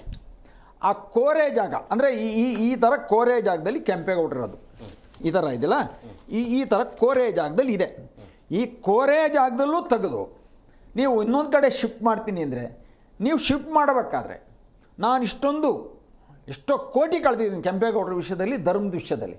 ನೀವು ನಮಗೆ ಕರೆದು ಇಲ್ಲ ಹಿಂಗಿದೆ ಅಂದಾಗ ನಾವು ಒಪ್ಕೋತೀವಿ, ಸರಿ ಇದ್ದರೆ ಒಪ್ಕೋತೀವಿ. ನಿಮಗೆ ಅದರ ಅವಶ್ಯಕತೆ ಇಲ್ಲ. ದ್ವೇಷ ಮಾಡೋದಕ್ಕೆ ನೀನು ಕೆಂಪೇಗೌಡರ ಶಿಲೆನೇ ಕೀಳ್ತೀನಿ ಅಂದಮೇಲೆ ನಾವು ಅದನ್ನು ವಿರೋಧವನ್ನು ಮಾಡೋವಂಥ ಪರಿಸ್ಥಿತಿ ನಮಗೆ ನಿರ್ಮಾಣ ಆಯಿತು. ಯಾಕಂದ್ರೆ ನಾವೇ ಗೆಲ್ಲಿಸಿದ್ದು, ನಾವೇ ಹೋರಾಟ ಮಾಡಿದ್ದು, ನಾವೇ ಹಕ್ಕಿಗಾಗಿ ನಾವೇ ಹೋರಾಟವನ್ನು ಇವತ್ತು ಪ್ರಾರಂಭವನ್ನು ಮಾಡಿದ್ವಿ. ಇವತ್ತು ಈ ಹೆಸರಿನಲ್ಲಿ ಸುಮಾರು 400ಕ್ಕೂ ಅಧಿಕ ಮರಗಳು ಇವತ್ತು ಮರಣ ಹೋಮಕ್ಕೆ ಮಾಡೋಕ್ಕೆ ಸಿದ್ಧತೆಯನ್ನು ಮಾಡ್ಕೊಂಡಿದ್ದೀರಿ. ಈ ಮರಣ ಹೋಮಕ್ಕೆ ನೀವೇನು ಉತ್ತಿದ್ದೀರಾ, ಬಿತ್ತಿದ್ದೀರಾ, ಸೊಸಿ ಹಾಕಿದ್ದೀರಾ, ನೀರು ಹಾಕಿದ್ದೀರಾ, ನೀವ್ಯಾರು? ನಿಮಗೆ ಆಡಳಿತವನ್ನು ಮಾಡೋಕ್ಕೆ ಮತ ಕೊಟ್ಟು ನೀವು ರಾಜ್ಯಭಾರ ಮಾಡುವಂತಲ್ಲ, ಆಡಳಿತ ಮಾಡು, ಅಭಿವೃದ್ಧಿ ಮಾಡು, ಜನರ ಕಷ್ಟನ ಆಲಿಸು. ಮುಂದೆನ ನಿನ್ನ ಒಳ್ಳೆಯವನಾದರೆ ನೀವು ಯಾವತ್ತೂ ನಮ್ಮ ನಾಯಕರಾಗಿ ಇರಲಿ ಅಂತ ನಾವು ಚುನಾವಣೆಯಲ್ಲಿ ಗೆಲ್ಸೋದು. ಇವತ್ತು ನೀವು ಸರ್ವಾಧಿಕಾರದ ಜೊತೆಯಲ್ಲಿ ಯಾರನ್ನೂ ಏನೂ ಕೇಳ್ತೀರಾ, ಅಧಿಕಾರಿಗಳು ಇವರು ಏನು ಹೇಳ್ತಾರೆ ಅದು ಮಾಡ್ತಾರೆ. ಅದೇ ನ್ಯಾಯ ನೀತಿ ಧರ್ಮ ಏನೂ ಇಲ್ಲ. ಆ ಮಾಗಡಿಯಲ್ಲಿ ಹೇಳೋರು ಕೇಳೋರು ಯಾರೂ ಇಲ್ಲ. ಇವತ್ತು ಮಾಗಡಿ ಇರುವ ಪರಿಸ್ಥಿತಿನೇನಾದರೂ ವಿಚಾರವಂತರು ಅಥವಾ ಒಂದು ಗ್ರಾಮ ನೋಡಿ ಒಳ್ಳೆಯ ಗ್ರಾಮದಲ್ಲಿ ಬೆಳೆದಂಥವ್ರು ಏನೋ ನೋಡಿದ್ರೆ ಆ ಮಾಗಡಿ ಒಳಗಡೆಗೆ ಹೋಗೋಕ್ಕಾಗಲ್ಲ ಅಂತ ಒಂದು ಹೀನಾಯ ಸ್ಥಿತಿಗೆ ತಂದು ಇವತ್ತು ನಿಮ್ಮ ಅನಿಸಿಕೆಗಳು ನಾವು ಹೇಳ್ತೀವಿ. ಈ ಕೆಂಪೇಗೌಡ ಇರುವ ಶಿಲೆಯಲ್ಲಿ ನೋಡಿ, ಇದು ಕೆಂಪೇಗೌಡರ ಶಿಲೆ ಆಯಿತಾ. ಇಲ್ಲಿ ಇಷ್ಟಿಷ್ಟು ದೊಡ್ಡ ಮರಗಳಿದೆ. ಅದು ತಾಲೂಕು ಆಫೀಸು ಅಟ್ಯಾಚ್ ಇದೆ, ಆಸ್ಪತ್ರೆ ಎಲ್ಲ 50 ಅಡಿ 60 ಅಡಿ ಒಳಗೆ ಅಟ್ಯಾಚ್ ಇರೋದು. ಈ ಪಾರ್ಕಿಗೆ ಕೆಂಪೇಗೌಡರ ಶಿಲೆಗೆ ಅಟ್ಯಾಚ್ ಇರೋಂಥ ಆಸ್ಪತ್ರೆ, ಪುರಸಭೆ, ತಾಲೂಕು ಆಫೀಸು, 1,000 ಅಡಿಗೆ ಬಸ್ ಸ್ಟ್ಯಾಂಡು ಮತ್ತು 300 ಅಡಿಗೆ ಮಾರ್ಕೆಟು. ಇಷ್ಟು ಜನನು ಎಲ್ಲಿ ಬರಬೇಕು ಅಂದರೆ ಈ ಪಾರ್ಕೊಂಡು ಬಿಟ್ಟರೆ ಮಾಗಡಿಯಲ್ಲಿ ಯಾವ ಜಾಗನೂ ಇಲ್ಲ. ಎಲ್ಲರೂ ವಿಷಯ ಹೇಳೋದು, ಮಾಗಡಿಗೆ ನೀವು ಏನಾದ್ರು ಮಾಡ್ರಪ್ಪ, ಇದು ಒಂದು ಜಾಗ ಬಿಟ್ಬಿಡಿ. ಎಲ್ಲರೂ ಬಂದರು, ಅಧಿಕಾರಿಗಳು ಕೆಲಸ ಮಾಡಿದಂಥ ಸಂದರ್ಭದಲ್ಲಿ ನಾವು ಏನಾದರೂ ಬಂದು ಹೇಳಬೇಕು, ಮಾಡಬೇಕು ಅಥವಾ ಕಾಯಬೇಕು ಅಂದರೆ ಕಾಯ್ದು ಎಲ್ಲ ಸಾಕಾಗಿದ್ದೀವಿ. ಇಲ್ಲಿರೋ ಮರದಡೆ ಬಂದು ಪುಣ್ಯಾತ್ಮನ ಹೆಸರು ಹೇಳ್ಕೊಂಡು ಇಲ್ಲಿ ಮಲಗಿದ್ದು ಕೆಲಸ ಮಾಡಿಸೋದಕ್ಕೆ ಅಧಿಕಾರಿಗಳ ಹತ್ರ ನಾವು ಹೋಗ್ತೀವಿ. ಇದೊಂದು ಬಿಟ್ಬಿಡಿ ಅಂತ ಪ್ರತಿಯೊಬ್ಬ ಸಾರ್ವಜನಿಕರು, ಪ್ರತಿಯೊಬ್ಬ ವಿಚಾರವಂತರು, ಎಲ್ಲವನ್ನು ಬಲ್ಲಂಥವರು ಪ್ರತಿಯೊಬ್ಬರ ಮಾತನ್ನು ಮೀರಿ ನೀವು ಇವತ್ತು 400ಕ್ಕೂ ಅಧಿಕ ಮರಗಳನ್ನು ತೆಗೆಯುವಂಥ ಪ್ರಯತ್ನ ಮಾಡಿದ್ರಲ್ಲ, ಇದು ದುರುದ್ದೇಶ. ಎಸ್. ದುರುದ್ವೇಷದ ಜೊತೆಯಲ್ಲಿ ನಮಗೆ ಈ ಒಂದು ಹೋರಾಟದ ಕಿಚ್ಚು ನನ್ನೊಬ್ಬಂದಲ್ಲ ಸಾರ್ವಜನಿಕರಾಗಿ ಬಂತು. ನಾನು ಮತ್ತೆ 29/9/2025 ಮಾಗಡಿ ಹಬ್ಬವನ್ನು ಮಾಡಿದೆ. ವಿಜಯ್ ಸರ್, ಈಗ ಅಭಿವೃದ್ಧಿಯ ಹೆಸರಿನಲ್ಲಿ ಈ ರೀತಿಯ ಮರಗಳ ಮಾರಣ ಹೋಮ ಮಾಡೋದು ಎಷ್ಟು ಮಟ್ಟಿಗೆ ಸರಿ ಅಂತೇಳಿ? ಏನಾಗಿದೆ, ಯಾವುದೇ ಇದಕ್ಕೂ ನಮ್ಮ ಹತ್ರ ಈಗ ಬೆಳೀತಾ ಇರೋ ಪಾಪ್ಯುಲೇಷನ್ಗೆ ಕರೆಕ್ಟಾಗಿ ಆಕ್ಸಿಜನ್ ಇಲ್ಲ. ಈ ಆಕ್ಸಿಜನ್ ಬೆಲೆ ನಮ್ಗೆ ಯಾವಾಗ ಗೊತ್ತಾಯಿತು ಅಂದರೆ, ಈ ಕೋವಿಡ್ ಬಂದಾಗ ಯಾವಾಗ ಆಕ್ಸಿಜನ್ ಸಿಗ್ತಾ ಇರಲಿಲ್ಲ ಆವಾಗ ಒಂದು ಸ್ವಲ್ಪ ಜನರಿಗೆ ಗೊತ್ತಾಯಿತು. ಒಂದು ಮನುಷ್ಯನಿಗೆ ಅವನ ಜೀವನಕ್ಕೆ 8 ಮರಗಳು ಬೇಕು. ಇವತ್ತು ನಾವು ಇನ್ನೊಂದು ಲಾಲ್ಬಾಗು, ಇನ್ನೊಂದು ಕಬ್ಬನ್ ಪಾರ್ಕು, ಇನ್ನೊಂದು ಪಾರ್ಕ್ ಬೆಳೆಸೋಕ್ಕಾಗತ್ತಾ? ಬೆಳೆದಿರೋ ಮರಗಳನ್ನು ಕಡ್ದು ಹಾಸ್ಪಿಟ್ಲ್ ಕಟ್ಟೋದೇ ಆಗಲಿ ಅಥವಾ ಯಾವುದೇ ಅಭಿವೃದ್ಧಿಗೆ ಅದನ್ನು ಮಾಡೋದು ಯಾವ ಮಟ್ಟಿಗೆ ನೀವು ಅದನ್ನು ವಿವೇಚನ ಅಂತೀರಾ? ನಾವು ಇವತ್ತು ಮರ ಹಾಕೋಕ್ಕೆ ಅಂತ ಹಗಲು ರಾತ್ರಿ ಓಡಾಡ್ತೀವಿ, ಅಂದರೆ ಒಂದು ಮರ ಹಾಕಿ ಇದು ಮಾಡೋಣ ಅಂತ. ಅಂಥದ್ರಲ್ಲಿ ಆ ಮರ ಹಾಕಿದ ಮೇಲೆ ಅದನ್ನು ಒಂದು 5 ವರ್ಷ ಕಾಪಾಡಿ ಅದ್ರ ಮೇಲೆ ಅದು ಬೆಳೆದು ಅದು ಮೇಲೆ ಬರೋಕ್ಕೆ ಸುಮಾರು 25-30 ವರ್ಷ ಆಗುತ್ತೆ. ಒಂದು ಮರ ಕರೆಕ್ಟಾಗಿ ಪರ್ಫೆಕ್ಟಾಗಿ ಫುಲ್ ಗ್ರೋನ್ ಟ್ರೀ ಅಂತ ನಾವೇನು ಹೇಳ್ತೀವಿ, ಅದು ಬರೋಕ್ಕೆ ಒಂದು 25-30 ವರ್ಷ ಆದರೆ ಅಂಥದ್ದು ಒಬ್ಬ ಮನುಷ್ಯನಿಗೆ 8 ಮರಗಳು ಬೇಕು. ನಾವು ಬೆಳೀತಾ ಇರೋ ಪಾಪ್ಯುಲೇಷನಲ್ಲಿ ನಮಗೆ ಇವತ್ತು ನೀವು ನೋಡ್ತಾ ಇರ್ಬೋದು, ಎಲ್ಲ ಕಡೆ ಕ್ಯಾನ್ಸರ್ ಹಬ್ಕೊಂಡಿದೆ, ಎಲ್ಲ ಕಡೆ ಆಕ್ಸಿಜನ್ ಕಡಿಮೆ ಆಗ್ತಾಯಿದೆ, ರೋಗಗಳು. ನಾವು ಅಭಿವೃದ್ಧಿ ಅಂದರೆ ಹಾಸ್ಪಿಟಲ್ ಕಟ್ಟೋದಲ್ಲ, ಬಿಲ್ಡಿಂಗ್ ಕಟ್ಟೋದಲ್ಲ. ಅಭಿವೃದ್ಧಿ ಅಂದರೆ ನಮ್ಮ ಮುಂದಿನ ಪೀಳಿಗೆಗೆ ನಾವು ಏನು ಬಿಟ್ಕೊಟ್ಟು ಹೋಗ್ತಾ ಇದ್ದೀವಿ? ಇರೋ ಮರಗಳನ್ನು ಕಡಿದುಬಿಟ್ಟು ಎಲ್ಲ ಬಿಲ್ಡಿಂಗ್ಗಳು ಅದು ಇದು ಮಾಡಿದರೆ ಈಗ ಆಲ್ರೆಡಿ ಒಂದು ಬ್ಯೂಟಿಫುಲ್ ಆಗಿ ಸ್ಟ್ಯಾಚ್ಯೂ ಎಸ್ಟಾಬ್ಲಿಷ್ ಆಗಿದೆ. ಅದನ್ನು ನೀವು ಮರ ಇರೋ ಕಡೆ ಅದನ್ನು ಕಡ್ದು ಹಾಕಿ ಮರಗಳನ್ನು ಕಡ್ದು ಹಾಕಿಬಿಟ್ಟು ಹಾಕೋದು ಯಾವ ವಿವೇಚನ ಅಂತಾರೆ? ಯಾರು ಇದನ್ನು ಇನ್ನು ಮುಂದಿನ ಬರೋ ಪೀಳಿಗೆ ನಮ್ಮನ್ನು ಶ್ರಮಿಸಲ್ಲ. ಯಾಕಂದರೆ ಅವರಿಗೆ ಒಂದು ಶುದ್ಧವಾದ ಗಾಳಿ, ಶುದ್ಧವಾದ ನೀರು. ನಾನು ಬೆಳಿಗ್ಗೆ ಒಂದು ಕಡೆ ಓದ್ತಾ ಇದ್ದೆ, ಈ 3 ಅಡಿ ಬೈ 3 ಅಡಿಯಲ್ಲಿ ಒಂದು ಗಿಡ ಹಾಕಿದರೆ ಇವತ್ತು ನಾವು 1000 ಅಡಿ ನೀರು ತೆಗಿಯೋಕ್ಕೆ 1000 ಅಡಿ ಹೋಗಬೇಕಾಗಿರಲಿಲ್ಲ ಅಂತ ಒಂದು ಯಾರೋ ತುಂಬ ಚೆನ್ನಾಗಿ ಬರೆದಿದ್ರು. ಆ ಥರ ಆಗ್ತಾ ಇದೆ. ಯಾಕೆಂದರೆ ನಾವು ಇದು ಗಿಡಗಳು ಕಡ್ದಿದ್ದೀವಿ. ಒಂದು ಪ್ರಾಣಿ ಪಕ್ಷಿ ಎಲ್ಲ ನಮಗೆ ಸೆಂಟ್ರಿಕ ಇರೋದನ್ನ ಕಾಪಾಡಬೇಕು. ನಾಳೆ ಮುಂದಿನ ನಾವು ತಲೆಮಾರುಗಳಿಗೆ ನಾವು ತಲೆಬಾಗಿಸ್ಬೇಕಾಗತ್ತೆ, ಚೀಮಾರಿ ಆಗ್ತಾರೆ. ಅಂಥ ಪರಿಸ್ಥಿತಿಗೆ ಹೋಗ್ತಾ ಇದ್ದೀವಿ ನಾವು. ಅಂದರೆ ಸ್ವಲ್ಪನಾದರೂ ವಿವೇಚನೆ ಬೇಡವಾ? ನಾವು ಮರಗಳನ್ನು ಹಾಕಬೇಕು. ಒಂದು ಕೊಂಬೆ ಕಡಿಯೋದಕ್ಕೆ ಯೋಚನೆ ಮಾಡಬೇಕು. ನಾವು ಒಂದು ಬೆಳಿಗ್ಗೆ ನಾವು ಹೋಗಿ ಡೈಲಿ ಗಿಡ ಹಾಕ್ಬೇಕಾದ್ರೆ ಒಂದು ಗಿಡ ಎಲ್ಲರೂ ಯಾರು ಕಡಿದ್ಬಿಟ್ರೆ ಗಲಾಟೆ ಮಾಡ್ತೀವಿ. ಅಂಥದ್ರಲ್ಲಿ ನಾವು ಫುಲ್ಲಿ ಗ್ರೋನ್ 400-500 ಮರಗಳನ್ನು ಕಡಿಯೋಕ್ಕೆ ರೆಡಿ ಆಗಿದ್ದಾರಲ್ಲ, ಏನು ಹೇಳೋಣ ಇದಕ್ಕೆ ಅಂತ? ಯಾವ ಕಡೆಗೆ ಹೋಗ್ತಾ ಇದೀವಿ? ನಮ್ಮ ಬುದ್ಧಿ ಏನಾಗ್ಬಿಟ್ಟಿದೆ? ಬುದ್ಧಿ ಮಂಕ ಆಗ್ಬಿಟ್ಟಿದೆ. ಬೆಂಗಳೂರಿನಲ್ಲಿ ಉಸಿರಾಡೋದೇ ಸಮಸ್ಯೆ, ಅಂಥದ್ರಲ್ಲಿ ಮರಗಳನ್ನು ಕಡ್ದು ಹಾಕೋದು. ಆಮೇಲೆ ಏನು ಅಂದ್ಕೊಂಡಿದ್ದಾರೆ ಅಂತೇಳಿ, ಈಗ ಒಂದು ಜಾಗದಲ್ಲಿ ಮರವನ್ನು ಕಡಿಬೇಕು ಅಂತ ಹೇಳಿದ್ರೆ ಅದೇ ಜಾಗದಲ್ಲಿ ಮರಗಳ ನಿರ್ಮಾಣ ಆದರೆ ಅದು ಬೇರೆ ಥರ. ನೀವು ಒಂದು ಜಾಗದಲ್ಲಿ ಮರವನ್ನು ಕಡಿದ್ಬಿಟ್ಟು ಬೇರೆ ಎಲ್ಲೋ ಕಡೆ ಮರವನ್ನು ಹಾಕಿದ್ರೆ ಅದಕ್ಕೆ ಏನು ಪ್ರಯೋಜನ ಅದರಿಂದ? ನೋಡಿ, ಶಾಸ್ತ್ರ ಏನಾಗುತ್ತೆ ಅಂತಂದರೆ, ಧರ್ಮೋ ರಕ್ಷತಿ ರಕ್ಷಿತಃ ಅಂದಂಗೆ ವೃಕ್ಷೋ ರಕ್ಷತಿ ರಕ್ಷಿತಃ. ಯಾರು ಮರಗಳನ್ನ ಉಳಿಸ್ತಾನೋ ಮರಗಳು ಅವನ್ನ ಉಳಿಸುತ್ತೆ ಅಂತ. ನಮ್ಮಲ್ಲಿ ಏನಾಗ್ತಾ ಇದೆ ಅಂತಂದರೆ, ಸಿಮೆಂಟ್ಗೆ ಮತ್ತು ಕಬ್ಬಿಣಕ್ಕಿರೋ ವ್ಯಾಲ್ಯೂ ಮರಗಳಿಗಿಲ್ಲ. ನಾವು ದೂರದೃಷ್ಟಿ ಗಮನ ಹರಿಸ್ತಾ ಇಲ್ಲ. ಯಾಕಂದರೆ ಮರಗಳು ಎಷ್ಟು ಮುಖ್ಯ ಅಂತ ಜನಗಳಿಗೆ ಏನು ಗೊತ್ತಾಗ್ತಾ ಇಲ್ಲ ಅಂತಂದರೆ, ಇಲ್ಲಿ ಟೆಂಡರ್ ಲಾಬಿ ಇರುತ್ತೆ, ಇಲ್ಲಿ ಟಿಂಬರ್ ಲಾಬಿ ಇರುತ್ತೆ. ಈ ಮರಗಳು ಮುಂದಕ್ಕೆ ಏನು ಮಾಡಬೇಕು ಅಂತ ನೋಡಿ. ನಾನು ಇದನ್ನು ಹೇಳಬಾರ್ದು. ಎಷ್ಟೋ ಹಬ್ಬಗಳು ಬರುತ್ತಲ್ಲ, ಹಬ್ಬಗಳಲ್ಲಿ ಒಂದು 15 ದಿನ 20 ದಿನ ಕುರಿಗಳನ್ನ ಸಾಕ್ತಾರೆ. ಈ ಕುರಿ ಸಾಕೋದಕ್ಕೆ ಮರಗಳು ಬೇಕೇ ಬೇಕು. ಆಡು ಮುಟ್ಟದ ಸೊಪ್ಪಿಲ್ಲ ಅಂತ. ಕುರಿ ಮೇಯಿಸೋದಕ್ಕೆ, ಆಡುಗಳನ್ನ ಮೇಯಿಸೋದಕ್ಕೆ ಮರಗಳದೇ ಸೊಪ್ಪು ಬೇಕು. ಕೆಲವು ಹಬ್ಬಗಳಲ್ಲಿ ಆ ಮರಗಳನ್ನ ನೋಡ್ತಾ ಇರ್ತೀವಲ್ಲ, ಕಡ್ದು ತೊಗೊಂಡೋಗ್ತಾ ಇರ್ತಾರೆ. ಆವಾಗಲೇ ಒಂಥರ ಬೇಜಾರಾಗಿ ಸಂಕಟ ಆಗುತ್ತೆ. ಮರಗಳು ಆಕ್ಸಿಜನ್ ಕೊಡ್ತೇವೆ ಅಂತ ಹೇಳ್ತಾರಲ್ವ.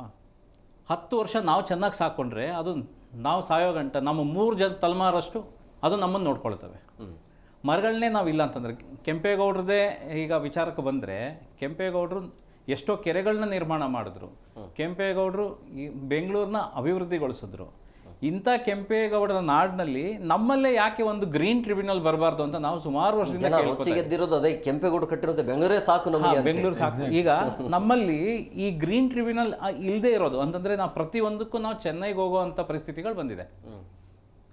ಕರ್ನಾಟಕದಲ್ಲಿ ಗ್ರೀನ್ ಟ್ರಿಬ್ಯುನಲ್ ಇದ್ದರೆ ಇಷ್ಟೆಲ್ಲ ಅನಾಹುತಗಳು ಆಗ್ತಿರ್ಲಿಲ್ಲ. ಗ್ರೀನ್ ಟ್ರಿಬ್ಯುನಲ್ ಈಗ ನಾನು ನೋಡ್ತಾ ಇರೋದಾದರೆ, ಗ್ರೀನ್ ಟ್ರಿಬ್ಯುನಲ್ದು ಒಂದು ಭಾಗ ಮಾಗಡಿನಲ್ಲೇ ಕೆಂಪೇಗೌಡರ ಜಾಗದಲ್ಲೇ ಯಾಕೆ ಪ್ರತಿಷ್ಠಾನ ಆಗಬಾರ್ದು ಅಂತ ಇವರು ಹೋರಾಟದ ಜೊತೆಗೆ ಅಲ್ಲಿ ಒಂದು ಗ್ರೀನ್ ಟ್ರಿಬ್ಯುನಲ್ಸ್ ಬಂದರೆ ಕೆಂಪೇಗೌಡರ ಜಾಗದಲ್ಲಿ ಬಂತು ಅನ್ನೋದಕ್ಕೆ ಅವ್ರಿಗೂ ಒಂದು ಸ್ಟೇಟಸ್ ಇಂಪ್ರೂವ್ ಆಗುತ್ತೆ, ಒಂದು ಸಿಂಬಾಲಿಕ್ ಆಗಿರುತ್ತೆ. ಆ ಮುಖಾಂತರ ನಾವು ಕರ್ನಾಟಕದ ಎಲ್ಲ ಜಾಗದಲ್ಲೂ ಇದೊಂದು ಆಡಳಿತವಾದ ಒಂದು ಟ್ರಿಬ್ಯುನಲ್ ಅಲ್ಲಿ ಸ್ಥಾಪನೆ ಆಗಲಿ ಅಂತ ನಾನು ಕೇಳ್ಕೊತಾ ಇದ್ದೀನಿ. Yes Krishnamurthy sir. Sorry, Vallish ಅವ್ರು ಹೇಳ್ದಂಗೆ ಕೆಂಪೇಗೌಡರು ಸಾಹೇಬರು ತಾವು ಇತಿಹಾಸ ತೆಗೆದ್ಬಿಟ್ಟು ನೋಡಿದರೆ ಅವರು ಎಷ್ಟು ಮರಗಳನ್ನು ಹಾಕ್ತಾಯಿದ್ರು, ಏನೋ ದಾರಿ ಉದ್ದಕ್ಕೂ ಮರಗಳು ಹಾಕ್ತಾಯಿದ್ರು, ಕೆರೆ ಕಟ್ಟಿದ್ರು, ಕುಂಟೆ ಕಟ್ಟಿದ್ರು. ನಾವು ಅದನ್ನು ಮುಚ್ಚಬೇಕಾದ್ರೆ ನಾವು ಅವರಿಗೆ ಸನ್ಮಾನ ಕೊಡ್ತಾ ಇದ್ದೀವಿ, ಅವರನ್ನು ನಾವು ಇದು ಮಾಡ್ತಾ ಇದ್ದೀವಿ, ಅವರನ್ನು ನಾವು ತುಂಬ ಇದಕ್ಕೆ ತೊಗೊಂಡೋಗ್ತಾ ಇದ್ದೀವಿ. ಕೆಂಪಾವತಿ ಕೆರೆ ಕಟ್ಟಿದ್ರು ಕೆಂಪೇಗೌಡರು, ಆ ಜಾಗದಲ್ಲಿ ಒಂದು ಹೆಂಗಸಿನ ಒಂದು ಹೆಸರಿಟ್ಟಿದ್ರು. ಯಾತಕ್ಕೆ ಅಂತಂದರೆ ಅಲ್ಲೊಂದು ಬಲಿದಾನ ಆಗಬೇಕಾಗಿತ್ತು. ಅವರ ಸೊಸೆನೇ ತುಂಬು ಗರ್ಭಿಣಿ ಹೋಗಿ ಅಲ್ಲಿ ಬಿದ್ದಿರೋ ಒಂದು ಉದಾಹರಣೆಯೂ ಇದೆ. ನೀವು ಹಿಸ್ಟ್ರಿಗೆ ಎದಕ್ಕೆ ನೋಡಿ, ಅಷ್ಟು ಕೆಂಪೇಗೌಡರು ನಾಡಿಗೋಸ್ಕರ ಮಾಡಿದ್ದು ಕೆರೆಗಳು, ನಾಡಿಗೋಸ್ಕರ ಕಟ್ಟಿದ ಒಂದು ಊರು. ಇವತ್ತು ನಾವು ಅವ್ರ ಹೆಸರಲ್ಲಿ ಮರಗಳು ತೆಗಿತಿದ್ದೀವಿ ಅನ್ನೋದಿದೆಯಲ್ಲ, ಅದು ಒಂಥರ ಶೋಚನೀಯ ಒಂದು ದುಃಖದ ಒಂದು ಕೃಷ್ಣಮೂರ್ತಿ ಸರ್, ಈಗ ಅಲ್ಲಿರುವಂತಹ ಸ್ಥಳೀಯರು ಹೇಳ್ತಾ ಇರುವಂಥದ್ದು ಕೃಷ್ಣಮೂರ್ತಿಯವರ ಜನಪ್ರಿಯತೆಯನ್ನ ಸಹಿಸಲು ಆಗದೆ ಅಲ್ಲಿರುವಂಥ ಶಾಸಕರು ಈ ರೀತಿಯಾಗಿ ಮಾಡ್ತಿದ್ದಾರೆ, ಇದೊಂದು ಷಡ್ಯಂತ್ರ ಅಂತೇಳಿ. ಬಟ್ ನನ್ನ ಪ್ರಶ್ನೆ ಏನು ಅಂತಂದ್ರೆ, ಕೆಂಪೇಗೌಡರಿಗೆ ಅವಮಾನ ಮಾಡುವಂಥ ಕೆಲಸ ಆಗ್ತಾ ಇದೆ ಅಥವಾ ನಿಮ್ಮ ಮೇಲೆ ಇರುವಂಥ ದ್ವೇಷದಿಂದ ಈ ರೀತಿ ನಡೀತಾ ಇದೆಯಾ ಅಲ್ಲಿ ಅಂತ? ಅವ್ರಿಗೆ ಏನಾಗಿದೆ, ನಾನು ಜನರಲ್ಲಿ ಒಂದು ಪ್ರೀತಿನ ಸಂಪಾದನೆ ಮಾಡ್ಕೊಂಡಿದ್ದೀನಿ. ಈತ ಯಾರಿಗೆ ಹೇಳ್ತಾನೆ ಅವರು ಶಾಸಕರಾಗ್ತಾರೆ ಅನ್ನೋದು ಅದು ಮಾಗಡಿಲಿರುವಂಥ ಒಂದು ಎಲ್ಲರ ಕಾಮನ್ ಆಗಿ ಅಂದರೆ ಅವರ ವಿಷಯಗಳು ಇರೋವಂಥ ಚರ್ಚೆ. ಇವನು ಇದ್ದರೆ ನಾಳೆ ಹೆಂಗೆ ಹೋಗ್ತಾನೋ ಹಿಂಗೆ ಹೋಗ್ತಾನೋ, ಇವನು ಈಗ ಕೆಂಪೇಗೌಡರ ಶಿಲೆನೇ ಕಿತ್ಬಿಟ್ರೆ ಕೆಂಪೇಗೌಡರಿಲ್ಲ ಅಂದ್ರೆ ಕೃಷ್ಣಮೂರ್ತಿ ಬರಲ್ಲ, ಕೃಷ್ಣಮೂರ್ತಿ ಬಂದಲ್ಲ ಇವನು ಸಮಸ್ಯೆ ಇರಲ್ಲ. ಹಂಗಾಗಿ ನೈಸಲ್ಲಿ ಅಧಿಕಾರ ಇದೆ. ಇವತ್ತು ಒಂದು ಸಾರಿ ಯಾವಾಗಲೂ ಒಂದು ಮಾಧ್ಯಮದಲ್ಲಿ ಹೇಳಿದರು, ನಮಗೆ ಜಾಸ್ತಿ ಹೇಳ್ತಾವ್ರೆ, ನಾನು ನೋಡ್ತಾ ಇದ್ದೀನಿ, ನಮ್ಮ ಸರ್ಕಾರ ಇದೆ, ನಮ್ಮ ಅಧಿಕಾರಿಗಳು ಬಲಿಷ್ಠವಾಗಿದ್ದಾರೆ, ನಾವು ಏನು ಬೇಕಾದ್ರೂ ತೀರ್ಮಾನ ತಗೋತೀವಿ, ಸಂವಿಧಾನವನ್ನು ಬದಲಾವಣೆ ಮಾಡೋ ಶಕ್ತಿ ನಮಗೆ ಕೊಟ್ಟಿದ್ದಾರೆ, ನಾವು ತೀರ್ಮಾನ ತಗೋತೀವಿ ಅನ್ನುವಂಥ ವಿಚಾರಗಳನ್ನು ಅನೇಕ ಸಾರಿ ಮಂಡನೆಯನ್ನು ಮಾಡಿದ್ದಾರೆ. ಇರಲಿ, ನಾವೇ ಕೊಟ್ಟಿದ್ದೀವಿ, ಅದು ಎಲ್ಲಿ ಶಾಶ್ವತ ಅಲ್ಲ, ಯಾವತ್ತಿರ್ತದೋ ಹೋಗ್ತದೋ, ನಾವು ಅದ್ರ ಬಗ್ಗೆ ಚರ್ಚೆ ಮಾಡಲ್ಲ. ನಾವು ಅವರಿಗೆ ಅದೇ ಪಕ್ಷದಲ್ಲಿದ್ದೀವಿ, ಕಾಂಗ್ರೆಸ್ ಪಕ್ಷದಲ್ಲೇ ಇದ್ದೀವಿ, ಅವರಿಗೆ ಹಗಲು ರಾತ್ರಿ ದುಡ್ದಿದ್ದೀವಿ, ಮತ ಹಾಕ್ಸಿದ್ದೀವಿ, ಗೆಲ್ವಿ ಕಾರಣರಾಗಿದ್ದೀವಿ. ಅದೆಲ್ಲ ಮಾರ್ತಿದ್ದಾರೆ, ಅದು ಭಗವಂತನ ನೋಡ್ಕೊಳ್ಳಿ, ಅದು ನಾನು ನೋಡಲ್ಲ. ಅದು ಯಾವತ್ತೂ ಒಳ್ಳೆಯದು ಕೆಟ್ಟದು ನಮ್ಮ ಬಾಯಲ್ಲಿ ಬರಬಾರ್ದು, ಅದು ಭಗವಂತನ ಲೆಕ್ಕ. ನಾವು ಕೇಳೋದು, ಇವತ್ತು ನಾವೆಲ್ಲ ಅಭಿವೃದ್ಧಿ ಮಾಡ್ತಾ ಇದ್ದೀವಿ, ನಮ್ಮ ಬಿಟ್ಟರೆ ನನ್ನ ಅಭಿವೃದ್ಧಿ ಯಾರೂ ಮಾಡಲಿಲ್ಲ ಅಂತ ಹೇಳಿ ಇದು 5ನೇ ಬಾರಿ ಶಾಸಕರಾಗಿದ್ದಾರೆ ಬಾಲಕೃಷ್ಣ ಅವರು. 3 ಬಾರಿ ಅವ್ರ ತಂದೆಯವರು ಚೆನ್ನಪ್ಪನವರು MLA ಆಗಿದ್ದಾರೆ. ಎಷ್ಟು ವರ್ಷ ಆಯಿತು? 30-40 ವರ್ಷ ಆಯಿತು. 40 ವರ್ಷದಲ್ಲಿ ಮಾಗಡಿಯಲ್ಲಿ ಯಾವುದಾದ್ರೂ ಒಂದು ಬಿಲ್ಡಿಂಗ್ ಇಲ್ಲ ಒಂದು ಮೂರ್ತಿ, ಯಾವುದಾದ್ರೂ ಮಹಾತ್ಮರ ಮೂರ್ತಿ ಮಾಡಿದ್ದೀರಾ? ಇಲ್ಲ. ಆಮೇಲೆ ಕೃಷ್ಣಮೂರ್ತಿಯವರು ನನ್ನ ವಿರೋಧ ಮಾಡ್ತಾರೋ ಅಥವಾ ಕೆಂಪೇಗೌಡರನ್ನ ವಿರೋಧ ಮಾಡ್ತಾರೋ ಅದು ಅವ್ರಿಗೆ ಗೊತ್ತು, ಅದು ನಾನು ಚರ್ಚೆ ಮಾಡೋಕ್ಕೆ ಹೋಗಲ್ಲ. ಕೆಂಪೇಗೌಡರ ಕೋಟೆ, ಕೆಂಪೇಗೌಡರ ಜಾಗ, ಕೆಂಪೇಗೌಡರ ಊರಲ್ಲಿ ಕೆಂಪೇಗೌಡರ ಶಿಲೆನ ಕೀಳುವಂಥ ಆ ಮನಸ್ಥಿತಿ ಹೇಗೆ ಬನ್ನೋದು ಅದು ನನಗೆ ಬಂದಂಥ ವಿಚಾರ. ನನ್ನ ಮೇಲೆ ನೀನು ಏನೇ ಇದ್ದರೆ ಮಾಡಪ್ಪ, ನನ್ನ ಅದ್ರ ಬಗ್ಗೆ ನನ್ನ ವಿರೋಧ ಇಲ್ಲ. ಎರಡನೇದು, ಕೆಂಪೇಗೌಡರ ಕೋಟೆ ಸುತ್ತ ಒಂದು ಕಬ್ಬಣ ಮಾರಿದ್ರೆ ಅವನು 20 ರೂಪಾಯಿ ಕೊಡಬೇಕು, ಸೌತೆಕಾಯಿ ಮಾಡಿದ್ರೆ 20 ರೂಪಾಯಿ ಕೊಡಬೇಕು, ಏನಾದರೂ ಚೂರು ತರಕಾರಿ ಜಾಸ್ತಿ ಮಾಡಿದ್ರೆ 50 ರೂಪಾಯಿ ಕೊಡಬೇಕು, ಕೋಳಿ ಮಾಡಿದ್ರೆ 10 ರೂಪಾಯಿ ಕೊಡಬೇಕು, ಕುರಿ ಮೇಕೆ ಮಾಡಿದ್ರೆ 50 ರೂಪಾಯಿ ಕೊಡಬೇಕು. ಎಲ್ಲದಕ್ಕೂ ಫಿಕ್ಸು. ಗುಣ ಮಾಡಿದ್ರೆ, ಹಗ್ಗ ಮಾರಿದ್ರೆ, ಕೋಳಿ ಮಾರಿದ್ರೆ, ನಿಂಬೆಹಣ್ಣು ಮಾಡಿದ್ರೆ 10 ರೂಪಾಯಿ. ಹೀಗಾಗಿ ನೀವು ಮಾಗಡಿ ಒಳಗೇನಾದರೂ ಮಾಗಡಿ ಸಿಕ್ತು ಅಂತ ಹೋದರೆ ಎಲ್ಲ ಟಾಪ್ ಹೋಲ್ ಕಟ್ಕೊಂಡು ಎಲ್ಲ ಈ ಅದನ್ನು ಹೇಳಿದ್ರೆ ನಮಗೆ ಮಾಗಡಿಗೆ ಅವಮಾನ. ಅದು ಯಾರಾದರೂ ನೋಡಲಿ ಪುಣ್ಯಾತ್ಮರು, ಅದನ್ನು ನೋಡಿದ್ರೆ ಅಸಹ್ಯ ಅನ್ನಿಸ್ತದೆ, ನಮಗೆ ಅಸಹ್ಯ ಅನ್ನಿಸ್ತದೆ. ನೀವು ಏನೇ ಮಾಡಿ, ನಿಮ್ಮ ವೈಯಕ್ತಿಕ ವಿಚಾರ ನಮಗೆ ಬೇಡ. ನೀವು ಮಾಗಡಿಯಲ್ಲಿ ಒಂದು ರಸ್ತೆ ಇಲ್ಲ, ನಿಮ್ಮದೊಂದು ಮೂರ್ತಿ ಇಲ್ಲ, ಇಲ್ಲ ನಿಮ್ಮದೊಂದು ಕೆರೆ ಇಲ್ಲ, ಇಲ್ಲ ನಿಮ್ಮದೊಂದು ಕಟ್ಟೆ ಇಲ್ಲ, ಇಲ್ಲ ಒಂದು ಒಳ್ಳೆಯ ದೇವಸ್ಥಾನ ನಿರ್ಮಾಣ ಸ್ವಂತ ಮಾಡಲಿಲ್ಲ, ಇಲ್ಲ ಧರ್ಮದ ವಿಷಯದಲ್ಲಿ ಓನಾಗಿ ನಿಂತು ತಾಲೂಕು ಲೆವೆಲ್ ಇಲ್ಲಪ್ಪ ನಾನು ಇದ್ದೀನಿ ಒಬ್ಬ ನಾಯಕ ಅಂತ ನೀನು ಏನೂ ಮಾಡಲಿಲ್ಲ. ಅದನ್ನು ಹೆಮ್ಮೆ ತಟ್ಕೊಂಡು ನಾನು ಹೇಳ್ತೀನಿ, ಬೇಕಾದ್ರೆ ಇಂಥ ಕೆಲಸಲ್ಲಿ ನನ್ನ ಮಾಗಡಿಗೆ ಏನಾದರೂ ಧರ್ಮದ ಕಾರ್ಯ ಹುಟ್ಟಾಕಿದ್ದೀನಿ ಅಂದರೆ ಅದು ಕೃಷ್ಣಮೂರ್ತಿ. ಇನ್ನೊಬ್ರು ಮಾಡೋಕ್ಕಾಗಲ್ಲ, ಇನ್ನೊಬ್ರು ಮಾಡೋದು ಇಲ್ಲ ಅಂತ ಎಲ್ಲದನ್ನೂ ಹುಟ್ಟಾಕಿರೋದು ಪ್ರತಿಯೊಂದು ಹೇಳೋಕ್ಕೋರ ಅದೊಂದು ದೊಡ್ಡ ಲಿಸ್ಟ್ ಇದೆ. ಅದನ್ನು ನಾನು ಹೇಳ್ತೀನಿ. ನೀನು ಇಷ್ಟು ಬಾರಿ MLA ಆಗಿ ನೀನೇನು ಹೇಳ್ತೀಯ? ಅದು ನನ್ನ ಪ್ರಶ್ನೆ. ಆಯಿತು, ನಿನ್ನ ನಾನು ಬೇರೆ ಪ್ರಶ್ನೆ ಮಾಡ್ತಾರೆ. ನಾನು ಕೆಂಪೇಗೌಡರ ಒಂದು ವಿಷಯವನ್ನು ಬಿಟ್ಟು ನೀನು ಏನು ಮಾಡಿದ್ರು ನಾವು ಕೇಳೋದಿಲ್ಲ. ನನಗೆ ಅದರ ನೀವು ಏನು ರಾಜಕೀಯ ಮಾಡ್ತಿರೋ, ನೀವು ಏನು ನಿಮ್ಮ ತಲೆಯಲ್ಲಿದೋ, ನೀವೇನು ಸಂಪಾದನೆ ಮಾಡ್ತಿರೋ, ಏನೇನು ಮಾಡ್ತಿರೋ, ನಾವು ಅದ್ರ ಬಗ್ಗೆ ಚರ್ಚೆ ಮಾಡ್ತಾಯಿಲ್ಲ. ನೀವು ಕೆಂಪೇಗೌಡರ ವಿಷಯಕ್ಕೆ ಯಾಕೆ ಬರ್ತೀರಿ? ನೋಡಿ, ಹೋರಾಟ ಮಾಡಿದಾಗ 7/12/2024 ಅವತ್ತು ಇವರು ನಮ್ಮ ತಹಸೀಲ್ದಾರ್ ಶರತ್ ಕುಮಾರ್ ಅವರಿಗೆ ಮನವಿ ಕೊಟ್ವಿ. 15 ದಿವಸದಲ್ಲಿ ನಾವು ಬಂದ್ ಮಾಡ್ತೀನಿ ಅಂದರು. ಅಲ್ಲಿ ಯಾರು ಕಸ ಸುರಿತಾರೆ ಅದನ್ನೆಲ್ಲ ನೋಡಿ ಬಂದ್ ಮಾಡ್ತೀನಿ ಅಂತೇಳಿ ಒಂದು ಕ್ಯಾಮ್ರಾ ಇಟ್ಟರು. 3 ದಿನ ಕ್ಯಾಮ್ರಾ ಇಟ್ಟರು, 4ನೇ ದಿನಕ್ಕೆ ಬಿಚ್ಕೊಂಡ್ರು. ಯಾರು ಕೇಳಿದ್ರೆ, ಯಾರು ರೀ ನೀವು ತೋರಿಸಿ. ನಾವು ಇಷ್ಟೆಲ್ಲ ಮಾಡಿ ರಾತ್ರಿ ಕಸ ಎತ್ತೋದು, ಕಸ ಮುಚ್ಚೋದು, ಇವ್ರು ಏನು ಮಾಡ್ತಾರೆ ನಾನು ಹೋಗಿ ಕೈಗೊಂಡೋಗಿ ಇವ್ರಿಗೆ ಹೇಳ್ಬೇಕು, ಫೋಟೋ ಹೊಡ್ಕೊಂಡೋಗಿ, ಇಲ್ಲಾಂದ್ರೆ ನಮಗೇನ್ರಿ ಗೊತ್ತು? ಈ ಥರ ಉಡಾಪೆ ಕೇಳಿದಾಗ ನಾವು ಯಾರಿಗೆ ಉತ್ತರ ಕೊಡಬೇಕು? ನೋವಾಗ್ತದೆ. ಈಗ ನಾವು ತಂದೆ ತಾಯಿನೂ ಪೂಜೆ ಮಾಡ್ತೀವಿ, ಕೆಂಪೇಗೌಡರನ್ನ ದೇವರು ಅಂತ ಪೂಜೆ ಮಾಡ್ತೀವಿ. ಯಾತಕ್ಕೆ ಅಂದರೆ ಆ ಪುಣ್ಯಾತ್ಮ ಮಾಡಿದಂಥ ಕೆರೆಗಳು, ದೇವಸ್ಥಾನಗಳು, ದತ್ತಿಗಳು, ಮತ್ತು ಅವರು ಮಾಡಿದಂಥ ಆ ಹಸಿದು ಬಂದಂಥವ್ರಿಗೆ ಮಾಡಿದಂಥ ಪುಣ್ಯ ಕ್ಷೇತ್ರಗಳು, ಆಮೇಲೆ ಅಂದರೆ ಛತ್ರಗಳು, ಅಂದರೆ ಯಾವುದಾನ ಹೊರಭಾಗದಿಂದ ಬಂದರೆ ಅವು ತುಳಿದು ಊಟ ಮಾಡಿ ಹೊರಗಡೆ ಹೋಗುವಂಥ ಛತ್ರಗಳು, ಇವೆಲ್ಲ ಮಾಡಿದ್ದು ಯಾಕೆ ಅಂದರೆ ಯಾರೇ ಈ ಮಣ್ಣಿಗೆ ಬಂದರೂ ಹಸಿದು ಹೋಗಬಾರ್ದು, ಅವರು ಸಂತೋಷ ಊಟ ಮಾಡಿ ಅವರು ಮುಂದಿನ ಪ್ರಯಾಣವನ್ನು ಬೆಳೆಸಬೇಕು ಅಂಥೇಳಿ ಅವರ ಚಿಂತನೆ. ಆಯಿತು, ಎಷ್ಟು ಕೆರೆ ಕಟ್ಟಿದ್ರು? 1300ಕ್ಕೂ ಅದಕ್ಕೆ ಕೆರೆ, ಕಟ್ಟೆ, ಗುಡಿ, ಗೋಪುರಗಳನ್ನ, ಕಲ್ಯಾಣಿಗಳನ್ನು, ಗುಂಡುತೋಪುಗಳು ಅವರು ಮಾಡೋದು ಹೇಳಿದ್ರೆ ಒಂದು ಸಾಧನೆ ಇದೆ. ಬೇಡ, ನಾವು ಹೇಳೋಕ್ಕೆ ಆಗದಷ್ಟು ಸಾಧನೆ ಇದೆ. ಒಂದು ನಾನು ವಿಚಾರವನ್ನು ಹೇಳ್ಬೇಕಂದ್ರೆ, ಮಾಗಡಿ ಅಂದರೆ ರಾಮನಗರ ಜಿಲ್ಲೆಯಲ್ಲಿ ಕೆಂಪೇಗೌಡರು 64 ಗುರುಕುಲಗಳನ್ನು ಕಟ್ಟಿದರು. ಒಂದು ಮರದೆಡೆ, ಬಂಡೆ ಎಡೆ, ಎಲ್ಲೆಲ್ಲಿ ವಿಶಾಲವಾಗಿ ಮನುಷ್ಯರು ಕೂತ್ಕೊತಾರೋ ಅಲ್ಲೆಲ್ಲ ಒಂದು ಗುರುಕುಲ ಕಟ್ಟಿದರು. 64 ಗುರುಕುಲನ. ಅವತ್ತಿನ ಚಿಂತನೆ ಅಂದರೆ 500 ವರ್ಷದ ಇತಿಹಾಸವನ್ನು ಹಿಂದಕ್ಕೆ ನೋಡಿದಾಗ 64 ಪೇಟೆಗಳನ್ನು ಬೆಂಗಳೂರಲ್ಲಿ ಕಟ್ಟಿದ್ರು. ಯಾವ ಪೇಟೆ? ಎಲ್ಲ ಒಕ್ಕಲುತನ ಮಾಡೋವಂಥವ್ರು, ಎಲ್ಲವನ್ನು ಉತ್ಪನ್ನ ಮಾಡುವಂಥವ್ರು, ಎಲ್ಲವನ್ನು ಮಾರಾಟ ಮಾಡುವಂಥವ್ರು, ಪ್ರತಿಯೊಂದು ಜನಾಂಗದವರು ಅಲ್ಲಿ ನೆಲೆಸಬೇಕು. ಕೊಡೋನು ಅವ್ರಿಗೆ ಕೊಡಲಿ, ತೊಗೊಳೋನು ಇವನು ತೊಗೊಳ್ಳಿ, ಎಲ್ಲವೂ ಒಂದು ಭಾಗದಲ್ಲಿ ಸಿಗಬೇಕು. ನನ್ನ ಆಡಳಿತದಲ್ಲಿ ಯಾವುದೇ ವಸ್ತು ಇಲ್ಲ ಅಂಥೇಳಿ ಊರೂರು ಅಂಗಡಿಗಳನ್ನು, ಊರೂರನ್ನು ಅಲಿಬಾರ್ದು ಅಂಥೇಳಿ ಒಂದು ಕೇಂದ್ರವನ್ನು ಮಾಡಿದಂಥವ್ರು ಅಂದಿನ ಕಾಲಘಟ್ಟದಲ್ಲಿ. ಅವತ್ತು ಚಿಂತಕರು ಮಾಗಡಿ ಕೆಂಪೇಗೌಡರು. ಹಾಗಾಗಿ ಅವರ ಇತಿಹಾಸ ಬಹಳ ದೊಡ್ಡದಿದೆ. ಇವತ್ತು ಸರ್ಕಾರ ಮಾಡ್ತಾ ಇದ್ದೀರಿ, ಊರೆಲ್ಲ ಸೇರ್ಕೊಂಡು ಹಬ್ಬ ಮಾಡ್ತೀರಿ, ಇಷ್ಟೆಲ್ಲ ಬಂಬಡ ಹೊಡಿತಾ ಇದ್ದೀವಿ, ಕೆರೆಗಟ್ಟೆ ಮುಚ್ತವ್ರೆ ಅಂತ ಹೇಳ್ತಾ ಇದ್ದೀವಿ, ಕಂತಕ ಮುಚ್ತವ್ರೆ ಅಂತೇಳಿ ಕೆಂಪೇಗೌಡರು ಶಿಲೆ ಎತ್ತಾರೆ, ಯಾರಿಗೂ ಕಾಣ್ತಾ ಇಲ್ಲ.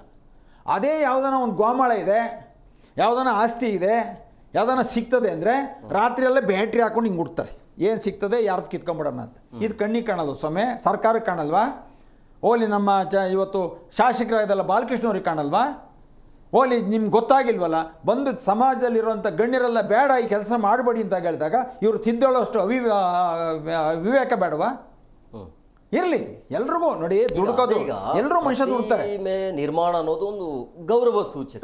ಅದನ್ನ ತೆರವು ಮಾಡುವಂಥದ್ದು ಎಷ್ಟು ಮಟ್ಟಿಗೆ ಸರಿ? ಹೇಗೆ ಮಾಡ್ತೀರಿ? ಯಾರೋ ಒಬ್ಬ ಆರ್ಡಿನರಿ ಪರ್ಸನ್ನ ಹೋಗ್ಲಿ, ಏನೋ ಒಂದಿಷ್ಟುದ ಕೈಕಾಲು ಷಡ್ಯಂತ್ರನ ಅಥವಾ ಹೇಗೆ ಅಂತ. ಆ ಕಾಲಕ್ಕೆ ಕೆಂಪೇಗೌಡರು ಎಲ್ಲೂ ಪುತ್ಥಳಿ ಇಲ್ದ ಕಾಲದಲ್ಲಿ 7.5 ಅಡಿಯನ್ನು ಎತ್ತು ಕಂಚಿನ ಪ್ರತಿಮೆಯನ್ನು ತಗೊಂಡು ಇಟ್ಟಲ್ಲ. ಅವತ್ತು ಹೆಂಗಿದ್ದಾರೆ ಕೆಂಪೇಗೌಡರು ಅಂತ ಗೊತ್ತಿಲ್ಲದ ಕಾಲದಲ್ಲಿ ನಾನೆಷ್ಟು ಶ್ರಮ ಪಟ್ಟೆ. ನನ್ನಣ, ನನ್ನ ಶ್ರಮ, ನನ್ನ ಜೊತೆಯಲ್ಲಿರೋರು ಹಗಲು ರಾತ್ರಿ ನಿದ್ದೆಗೆಟ್ಟು ಅದನ್ನು ಮಾಡಿಸಿ ನಾವು ಪ್ರತಿಷ್ಠಾಪನೆ ಮಾಡಿದಂಥ ಜಾಗನ ಇವತ್ತು ಒಂದು ಕೆಲಸ ಮಾಡೋಕ್ಕೆ ಗುದ್ಲಿ ಪೂಜೆ ಮಾಡ್ಬೇಕಾದ್ರೆ 100 ಜನ ಹೆಣ್ಮಕ್ಳನ್ನ ಗಂಡು ಮಕ್ಳು ಸಿಕೊಂಡು ಅರೆ ಹಿಡ್ಕೊಂಡು ಫೋಟೋ ತಗೋತಾರೆ. ಅವತ್ತು ಕೆಂಪೇಗೌಡರನ್ನ ಶಿಲೆ ಉದ್ಘಾಟನೆ ಮಾಡಬೇಕಾದ್ರೆ ನಾವು ದೇವರಲ್ಲಿ ಅರಕೆ ಕಟ್ಕೊಂಡು ಒಳ್ಳೆ ಸಮಯ ಬರಲಪ್ಪ, ಒಳ್ಳೆ ಪುಣ್ಯಾತ್ಮ ನೋಡ್ತೀವಿ, ಈ ನಾಡಲ್ಲಿ ಅವನ ಹೆಸರು ಕೊಟ್ಟವನು ಅಂತೇಳಿ ಪೂಜೆ ಮಾಡಿ ಒಳ್ಳೆ ಪುಣ್ಯ ಸಂದರ್ಭದಲ್ಲಿ ಪ್ರತಿಷ್ಠಾಪನೆ ಮಾಡಿ ಇವತ್ತು ರಾಜ್ಯದ ಎಲ್ಲ ಮಠಾಧೀಶರು, ಗಣ್ಯರನ್ನು, ಸಾಹಿತಿಗಳನ್ನ, ಸಂಶೋಧಕರನ್ನ, ವಿಚಾರವಂತರನ್ನ, ರೈತರನ್ನ ಎಲ್ಲ ಸೇರಿ ನಾವು ಯಾವುದೇ ರಾಜಕಾರಣ ಇಲ್ದಿರ 50,000, 60,000, 70,000, 80,000 ಜನ ಕೋಟೆಗೆ ಬಂದು ಊಟ ಮಾಡಿ ಮಾಗಡಿ ಹಬ್ಬ ಮಾಡೋ ಅಂಥ ಕಾರ್ಯಕ್ರಮದಲ್ಲಿ ನೀವು ಕೆಂಪೇಗೌಡರ ಶಿಲೆ ಕೈ ಹಾಕ್ತೀನಿ ಅಂದರೆ ಅದು ಎಷ್ಟು ಮಟ್ಟಿಗೆ ಸರಿ? ಹೇಗೆ? ಈಗ ನನಗೋಸ್ಕರ ಓಡಾಟ ಇಲ್ಲ, ಅಥವಾ ನಮಗೋಸ್ಕರ ಆಸ್ತಿದಲ್ಲ, ಅಥವಾ ನಮಗೂ ನಿಮಗೂ ಗ್ರಿಡ್ಜ್ ಇಲ್ಲ, ಅಥವಾ ನೀವೇನೋ ಮಾಡ್ತಾಯಿದ್ರೆ ಅದಕ್ಕೆ ನಾವು ಅಡ್ಡ ಬಂದಿಲ್ಲ. ನಾವು ಕೇಳ್ತಾ ಇರೋದು ಕೆಂಪೇಗೌಡರದ ಕೆರೆ ಉಳಿಸ್ಕೊಳ್ಳಿ, ಕೆಂಪೇಗೌಡರದ ಕೋಟೆ ಉಳಿಸ್ಕೊಳ್ಳಿ, ಕೆಂಪೇಗೌಡರು ಶಿಲೆ ಉಳಿಸ್ಕೊಳ್ಳಿ. ಅಲ್ಲಿ ಏನೋ ಒಂದು ಪಾರ್ಕೋ ಗೀರ್ಕೋ ಮಾಡೋಗಿ ಇವತ್ತು ಎಲ್ಲರೂ ಬಂದು ಎಲ್ಲ ಜನರು ಬಂದು ಆ ಒಂದು ಕೇಂದ್ರ ಬಿದ್ದು ಆ ಜಾಗ ಬಿಟ್ಟರೆ ಇನ್ನೆಲ್ಲೂ ಜಾಗ ಇಲ್ಲ. ಪ್ರತಿಯೊಬ್ಬರಲ್ಲೂ ಅಯ್ಯೋ ಈ ಮರ ಹೋದರೆ ನಾವು ಎಲ್ಲಿ ಕೂತ್ಕೋಬೇಕಪ್ಪ, ಅಯ್ಯೋ ಇಲ್ಲಿ ಬಂದರೆ ಇವಾಗ ಅಧಿಕಾರಿಗಳು ಹೇಳ್ತಾರೆ ನಾಳೆ ಬಾ ಅಂತಾನೆ, ಇಲ್ಲ ಸಂಜೆ ಬಾ ಅಂತಾನೆ, ಅವ್ರು ಎಲ್ಲಿ ಕೂತ್ಕೋಬೇಕು? ಅದಕ್ಕೋಸ್ಕರ ಅಲ್ಲೆಲ್ಲೋ ಮರಗಳಿವೆ, ಬಂದು ಸಂಜೆ ಅವರು ಕೂತ್ಕೊಂಡು ಟೀ ಕುಡಿತಾರೆ, ಕಡಲೆಕಾಯಿ ತಿಂತಾರೆ, ಒಂದು ಬೀಡಿ ಸೇರ್ತಾರೆ, ತಿರ್ಗಿ ಆ ಟೈಮ್ಗೆ ಹೋಗ್ತಾರೆ, ಅವ್ರು ಕೆಲಸ ಮಾಡ್ತಾರೆ, ಸಂಜೆ ಊರಿಗೆ ಹೋಗುವಂಥ ಒಂದು ಕೇಂದ್ರ ಬಿಂದುನ ನೀವು ಅದನ್ನು ಮರನೂ ಕಡಿದ್ಬಿಟ್ಟು ಎಲ್ಲ ಮರ ಕಡಿದ್ಬಿಟ್ರಿ. ಎಲ್ಲಿ ಮರ ಹೋಗ್ಲಿ, ಎಷ್ಟು ಮರ ನೆಟ್ಟಿದ್ದೀರಿ? ನಿಮ್ಮ 25 ವರ್ಷಗಳ ರಾಜಕೀಯ ಜೀವನದಲ್ಲಿ ಎಷ್ಟು ಮರ ನೆಟ್ಟಿದ್ದೀರಿ? ಇಲ್ಲ. ಅದು ನಿಮ್ಮ ತಂದೆಯವರು ಎಷ್ಟು ನೆಟ್ಟಿದ್ದಾರೆ ಗೊತ್ತಿಲ್ಲ. ಆ ಪುಣ್ಯಾತ್ಮನ ಹೆಸರು ನಾವು ಮಾತಾಡಲ್ಲ, ಯಾಕಂದರೆ ಆವತ್ತಿನ ಕಾಲಘಟ್ಟದಲ್ಲಿ ಅವರು ಆ ಒಂದು ಸ್ಥಿತಿಲಿ ಇರಲಿ, ಅವ್ರು ಎಲ್ಲರ ಹತ್ರ ಪ್ರೀತಿಯಿಂದ ಇದ್ದರು. ಹಾಗಾಗಿ ಆತನ ಅವ್ರ ತಂದೆ ಬಗ್ಗೆ ನಮಗೆ ಗೌರವ ಇದೆ. ಕೃಷ್ಣಮೂರ್ತಿ ಸರ್, ಈಗ ಪ್ರತಿಮೆಯನ್ನು ತೆರವು ಮಾಡೋದು ಅನಿವಾರ್ಯತೆ ಇದೆಯಾ? ಖಂಡಿತ ಇಲ್ಲ, ಖಂಡಿತ ಇಲ್ಲ. ಯಾತಕ್ಕೆ ಕೇಳ್ತೀನಿ ಅಂದರೆ, ಇವತ್ತು ಹಾಸ್ಪಿಟ್ಲ್ನ ಇವ್ರಿಗೆ ಅಭಿವೃದ್ಧಿ ಮಾಡ್ತೀನಿ ಅಂದರೆ ಯಾರ ವಿರೋಧನೂ ಇಲ್ಲ, ನನ್ನ ವಿರೋಧನೂ ಇಲ್ಲ. ರಸ್ತೆ ಮಾಡ್ತಾರಾ, ಅದಕ್ಕೆ ನನ್ನ ವಿರೋಧ ಇಲ್ಲ. ನೀವು ರಸ್ತೆ ಮಾಡುವ ಕಂದಕಗೆ ಮುಚ್ಚುವಾಗ ನಾವು ಕೇಳೋದು ಕೆಲವು ನಿರ್ಬಂಧನೆಗಳೇನೆಂದರೆ, ನೀವೆಲ್ಲ ಮಾಡ್ತೀರಪ್ಪ ಮಾಡಿ, ಸಾರ್ವಜನಿಕರವಾಗಿ ನಾವು ಆದ್ಯತೆ ಕೊಡೋಣ. ಆದರೆ ನೋಡಿ, ಇದೆಯಲ್ಲ, ಈ ಮಣ್ಣು ಹಾಕ್ತಾರಲ್ವಾ, ಕೆಳಗಡೆಯಿಂದ ಒಂದು ಸಿಮೆಂಟ್ ವಾಲ್ ತಗೊಳ್ಳಿ. ಕೆಲಸಕ್ಕೆ ಬರೋ ಜಾಗದಲ್ಲಿ ಸುಳ್ಳು ಹೇಳಿ ದುಡ್ಡು ಮಾಡೋಕ್ಕೆ ನೀವು 20 ಅಡಿ 30 ಅಡಿ ವಾಲ್ ಕಟ್ತೀರಿ. ಕೆಂಪೇಗೌಡರ ಕಂದಕದಿಂದ ಒಳಗಡೆಯಿಂದ ಈ ನಿಂತಿರೋ ಜಾಗದಿಂದ ನೀವು ಮಣ್ಣು ಎತ್ತಿದ್ರೆ 40 ಅಡಿ ಒಳಾಯ ಸಿಗ್ತದೆ. ಅದರ ಪಕ್ಕದಲ್ಲಿ ಕೋಟೆ ಪಕ್ಕದಲ್ಲಿ ಒಂದು 15-20 ಅಡಿ ಸಿಗ್ತದೆ. ಇದು 30 ಅಡಿ ಹೋಗಿ ಗೋಡೆ ಒಂದು 30 ಅಡಿ ಬಂದಾಗ ವಾಹನದಲ್ಲಿ ಹೋಗ್ದವ್ರಿಗೆ ನೋಡೋರಿಗೆ ಕೆಂಪೇಗೌಡರ ಕೋಟೆ ಅನ್ನೋದು ಕಂದಕದಿಂದ ಅದು ಅತಿ ಎತ್ತರವಾಗಿ ಕಾಣ್ತದೆ. ಸಮನಾಗಿ ಮಾಡಿದಾಗ ಮೋಟ್ ಗೋಡೆ ಕಾಣ್ತದೆ. ಮೋಟ್ ಗೋಡೆ ಕಂಡಾಗ ನೀವೇನು ಮಾಡ್ತೀರಿ? 20 ರೂಪಾಯಿಗೆ 10 ರೂಪಾಯಿ 12 ರೂಪಾಯಿಗೆ ಟಾರ್ಪೋಲ್ ಹೊಡ್ಕೊಂಡು ದಿನ ಉಸುಲಿ ಮಾಡೋಕ್ಕೆ ಹೋಯ್ತೀರಿ. ಅಲ್ಲಿ ಕೆಂಪೇಗೌಡರ ಕೋಟೆ ಎಲ್ಲಿ ಉಳ್ಕತ್ತದೆ? ಇದು ನನ್ನ ಪ್ರಶ್ನೆ. ಹೋಗಲಿ, ನೀವು ಪ್ರತಿದಿನ ಎಲ್ಲರ 10 ರೂಪಾಯಿ 15 ರೂಪಾಯಿ 20 ರೂಪಾಯಿ ಆ ಭಿಕ್ಷುಕರಿಗಿಂತ ಕಡಿಯಾಗಿ ಆ ಪುರಸಭೆ ಅಧಿಕಾರಿಗಳನ್ನ ಬಿಟ್ಕೊಂಡು ನೀವು ದುಡ್ಡು ಉಸುಲಿ ಮಾಡ್ತಾರಲ್ಲ, ಏನಾದರೂ ಒಂದು ಒಳ್ಳೆಯ ಕೆಲಸ ಮಾಡಿದ್ದೀರಾ ಹೇಳಿ? ಒಂದು ಇಷ್ಟು ಹಣ ಸಂಪಾದನೆ ಮಾಡಿದ್ರಲ್ಲ, ನಾವು ಇಂಥದ್ದು ಒಂದು ಮಾಡಿದ್ದೀವಿ ಕಣಪ್ಪ, ಈ ಹಣ ನಾವು ತಿಂದಿಲ್ಲ ಅಂತ 1 ರೂಪಾಯಿದು ಬೇಡವೇನ್ರಿ? ಒಂದು ದಮ್ಡಿ ಕಾಸು ಇಲ್ಲ.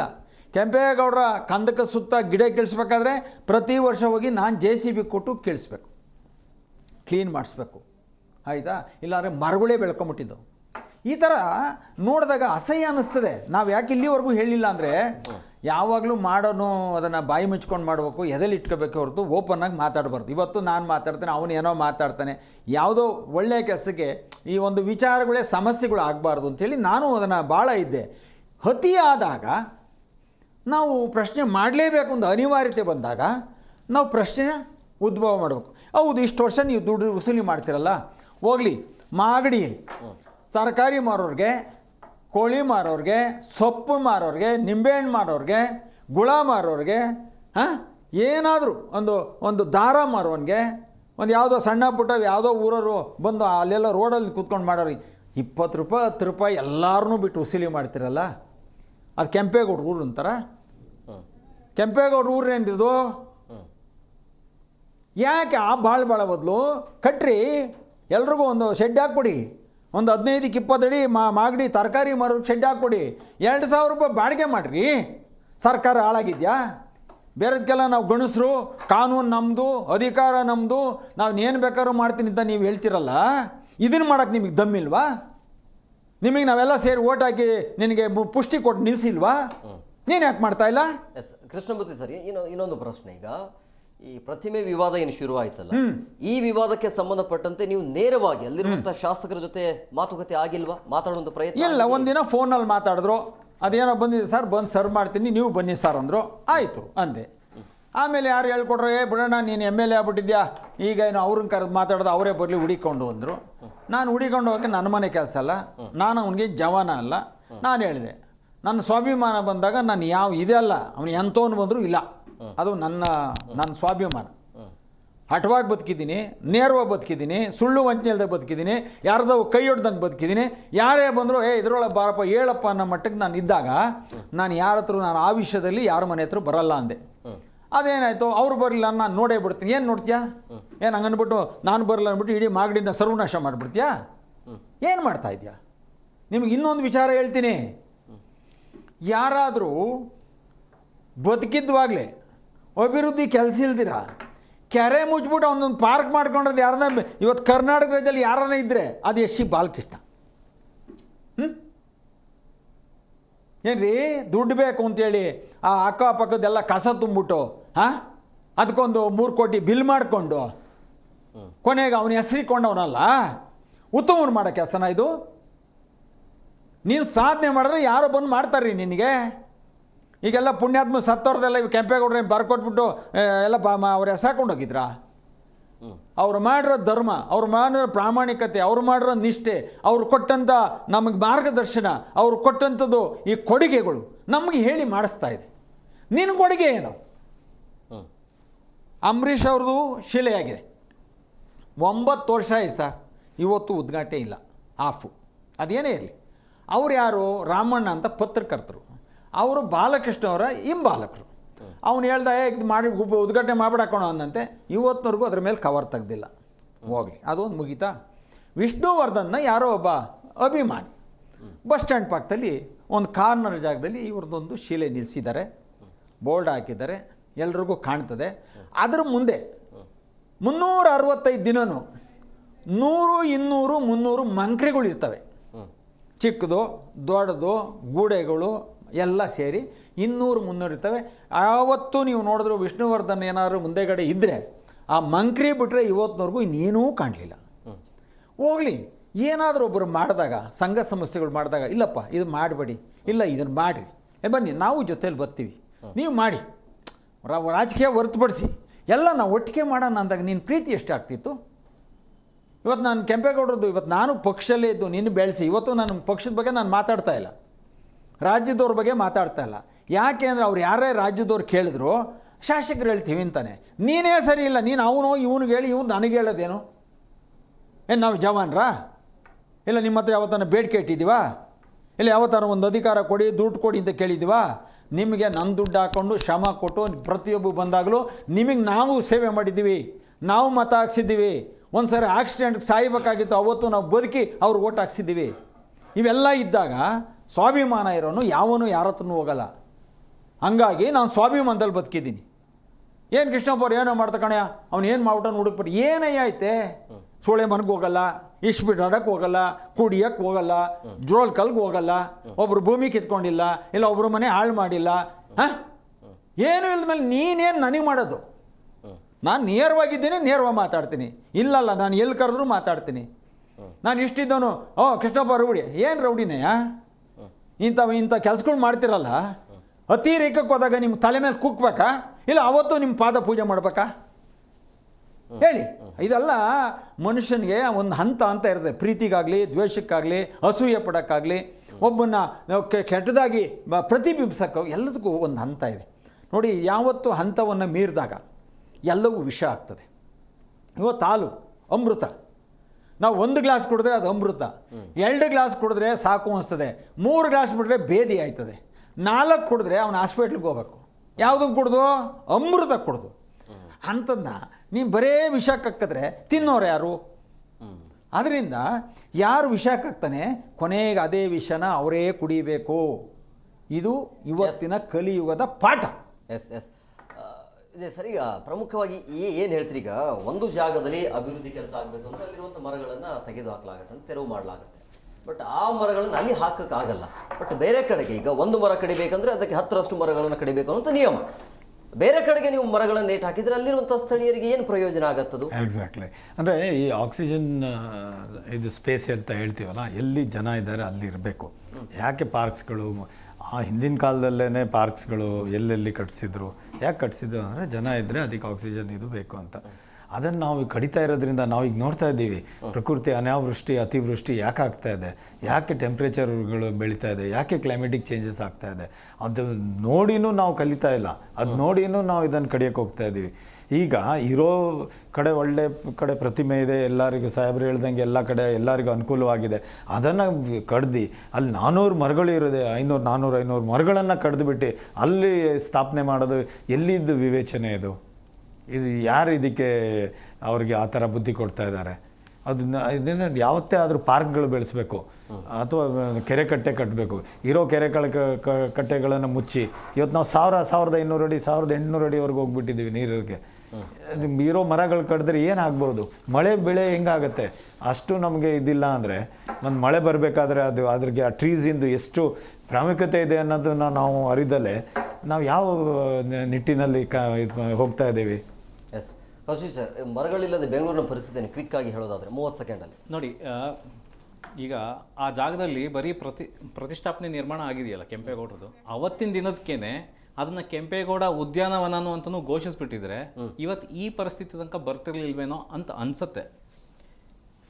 ಎಲ್ಲಿ ಕೆಂಪೇಗೌಡರದು ಹೆಸರು ಎಲ್ಲಿತ್ತೋ ಬೆಂಗಳೂರಿನಲ್ಲೂ ನಾನು ಕೆಂಪೇಗೌಡ ಉದ್ಯಾನವನ ಅಂತ ಎಲ್ಲೂ ನಾನು ಕೇಳಲೂ ಇಲ್ಲ, ನೋಡಲೂ ಇಲ್ಲ, ಒಂದೆರಡು ಕೆಂಪಮುದಿ ಕೆರೆ ಬಿಟ್ಟರೆ.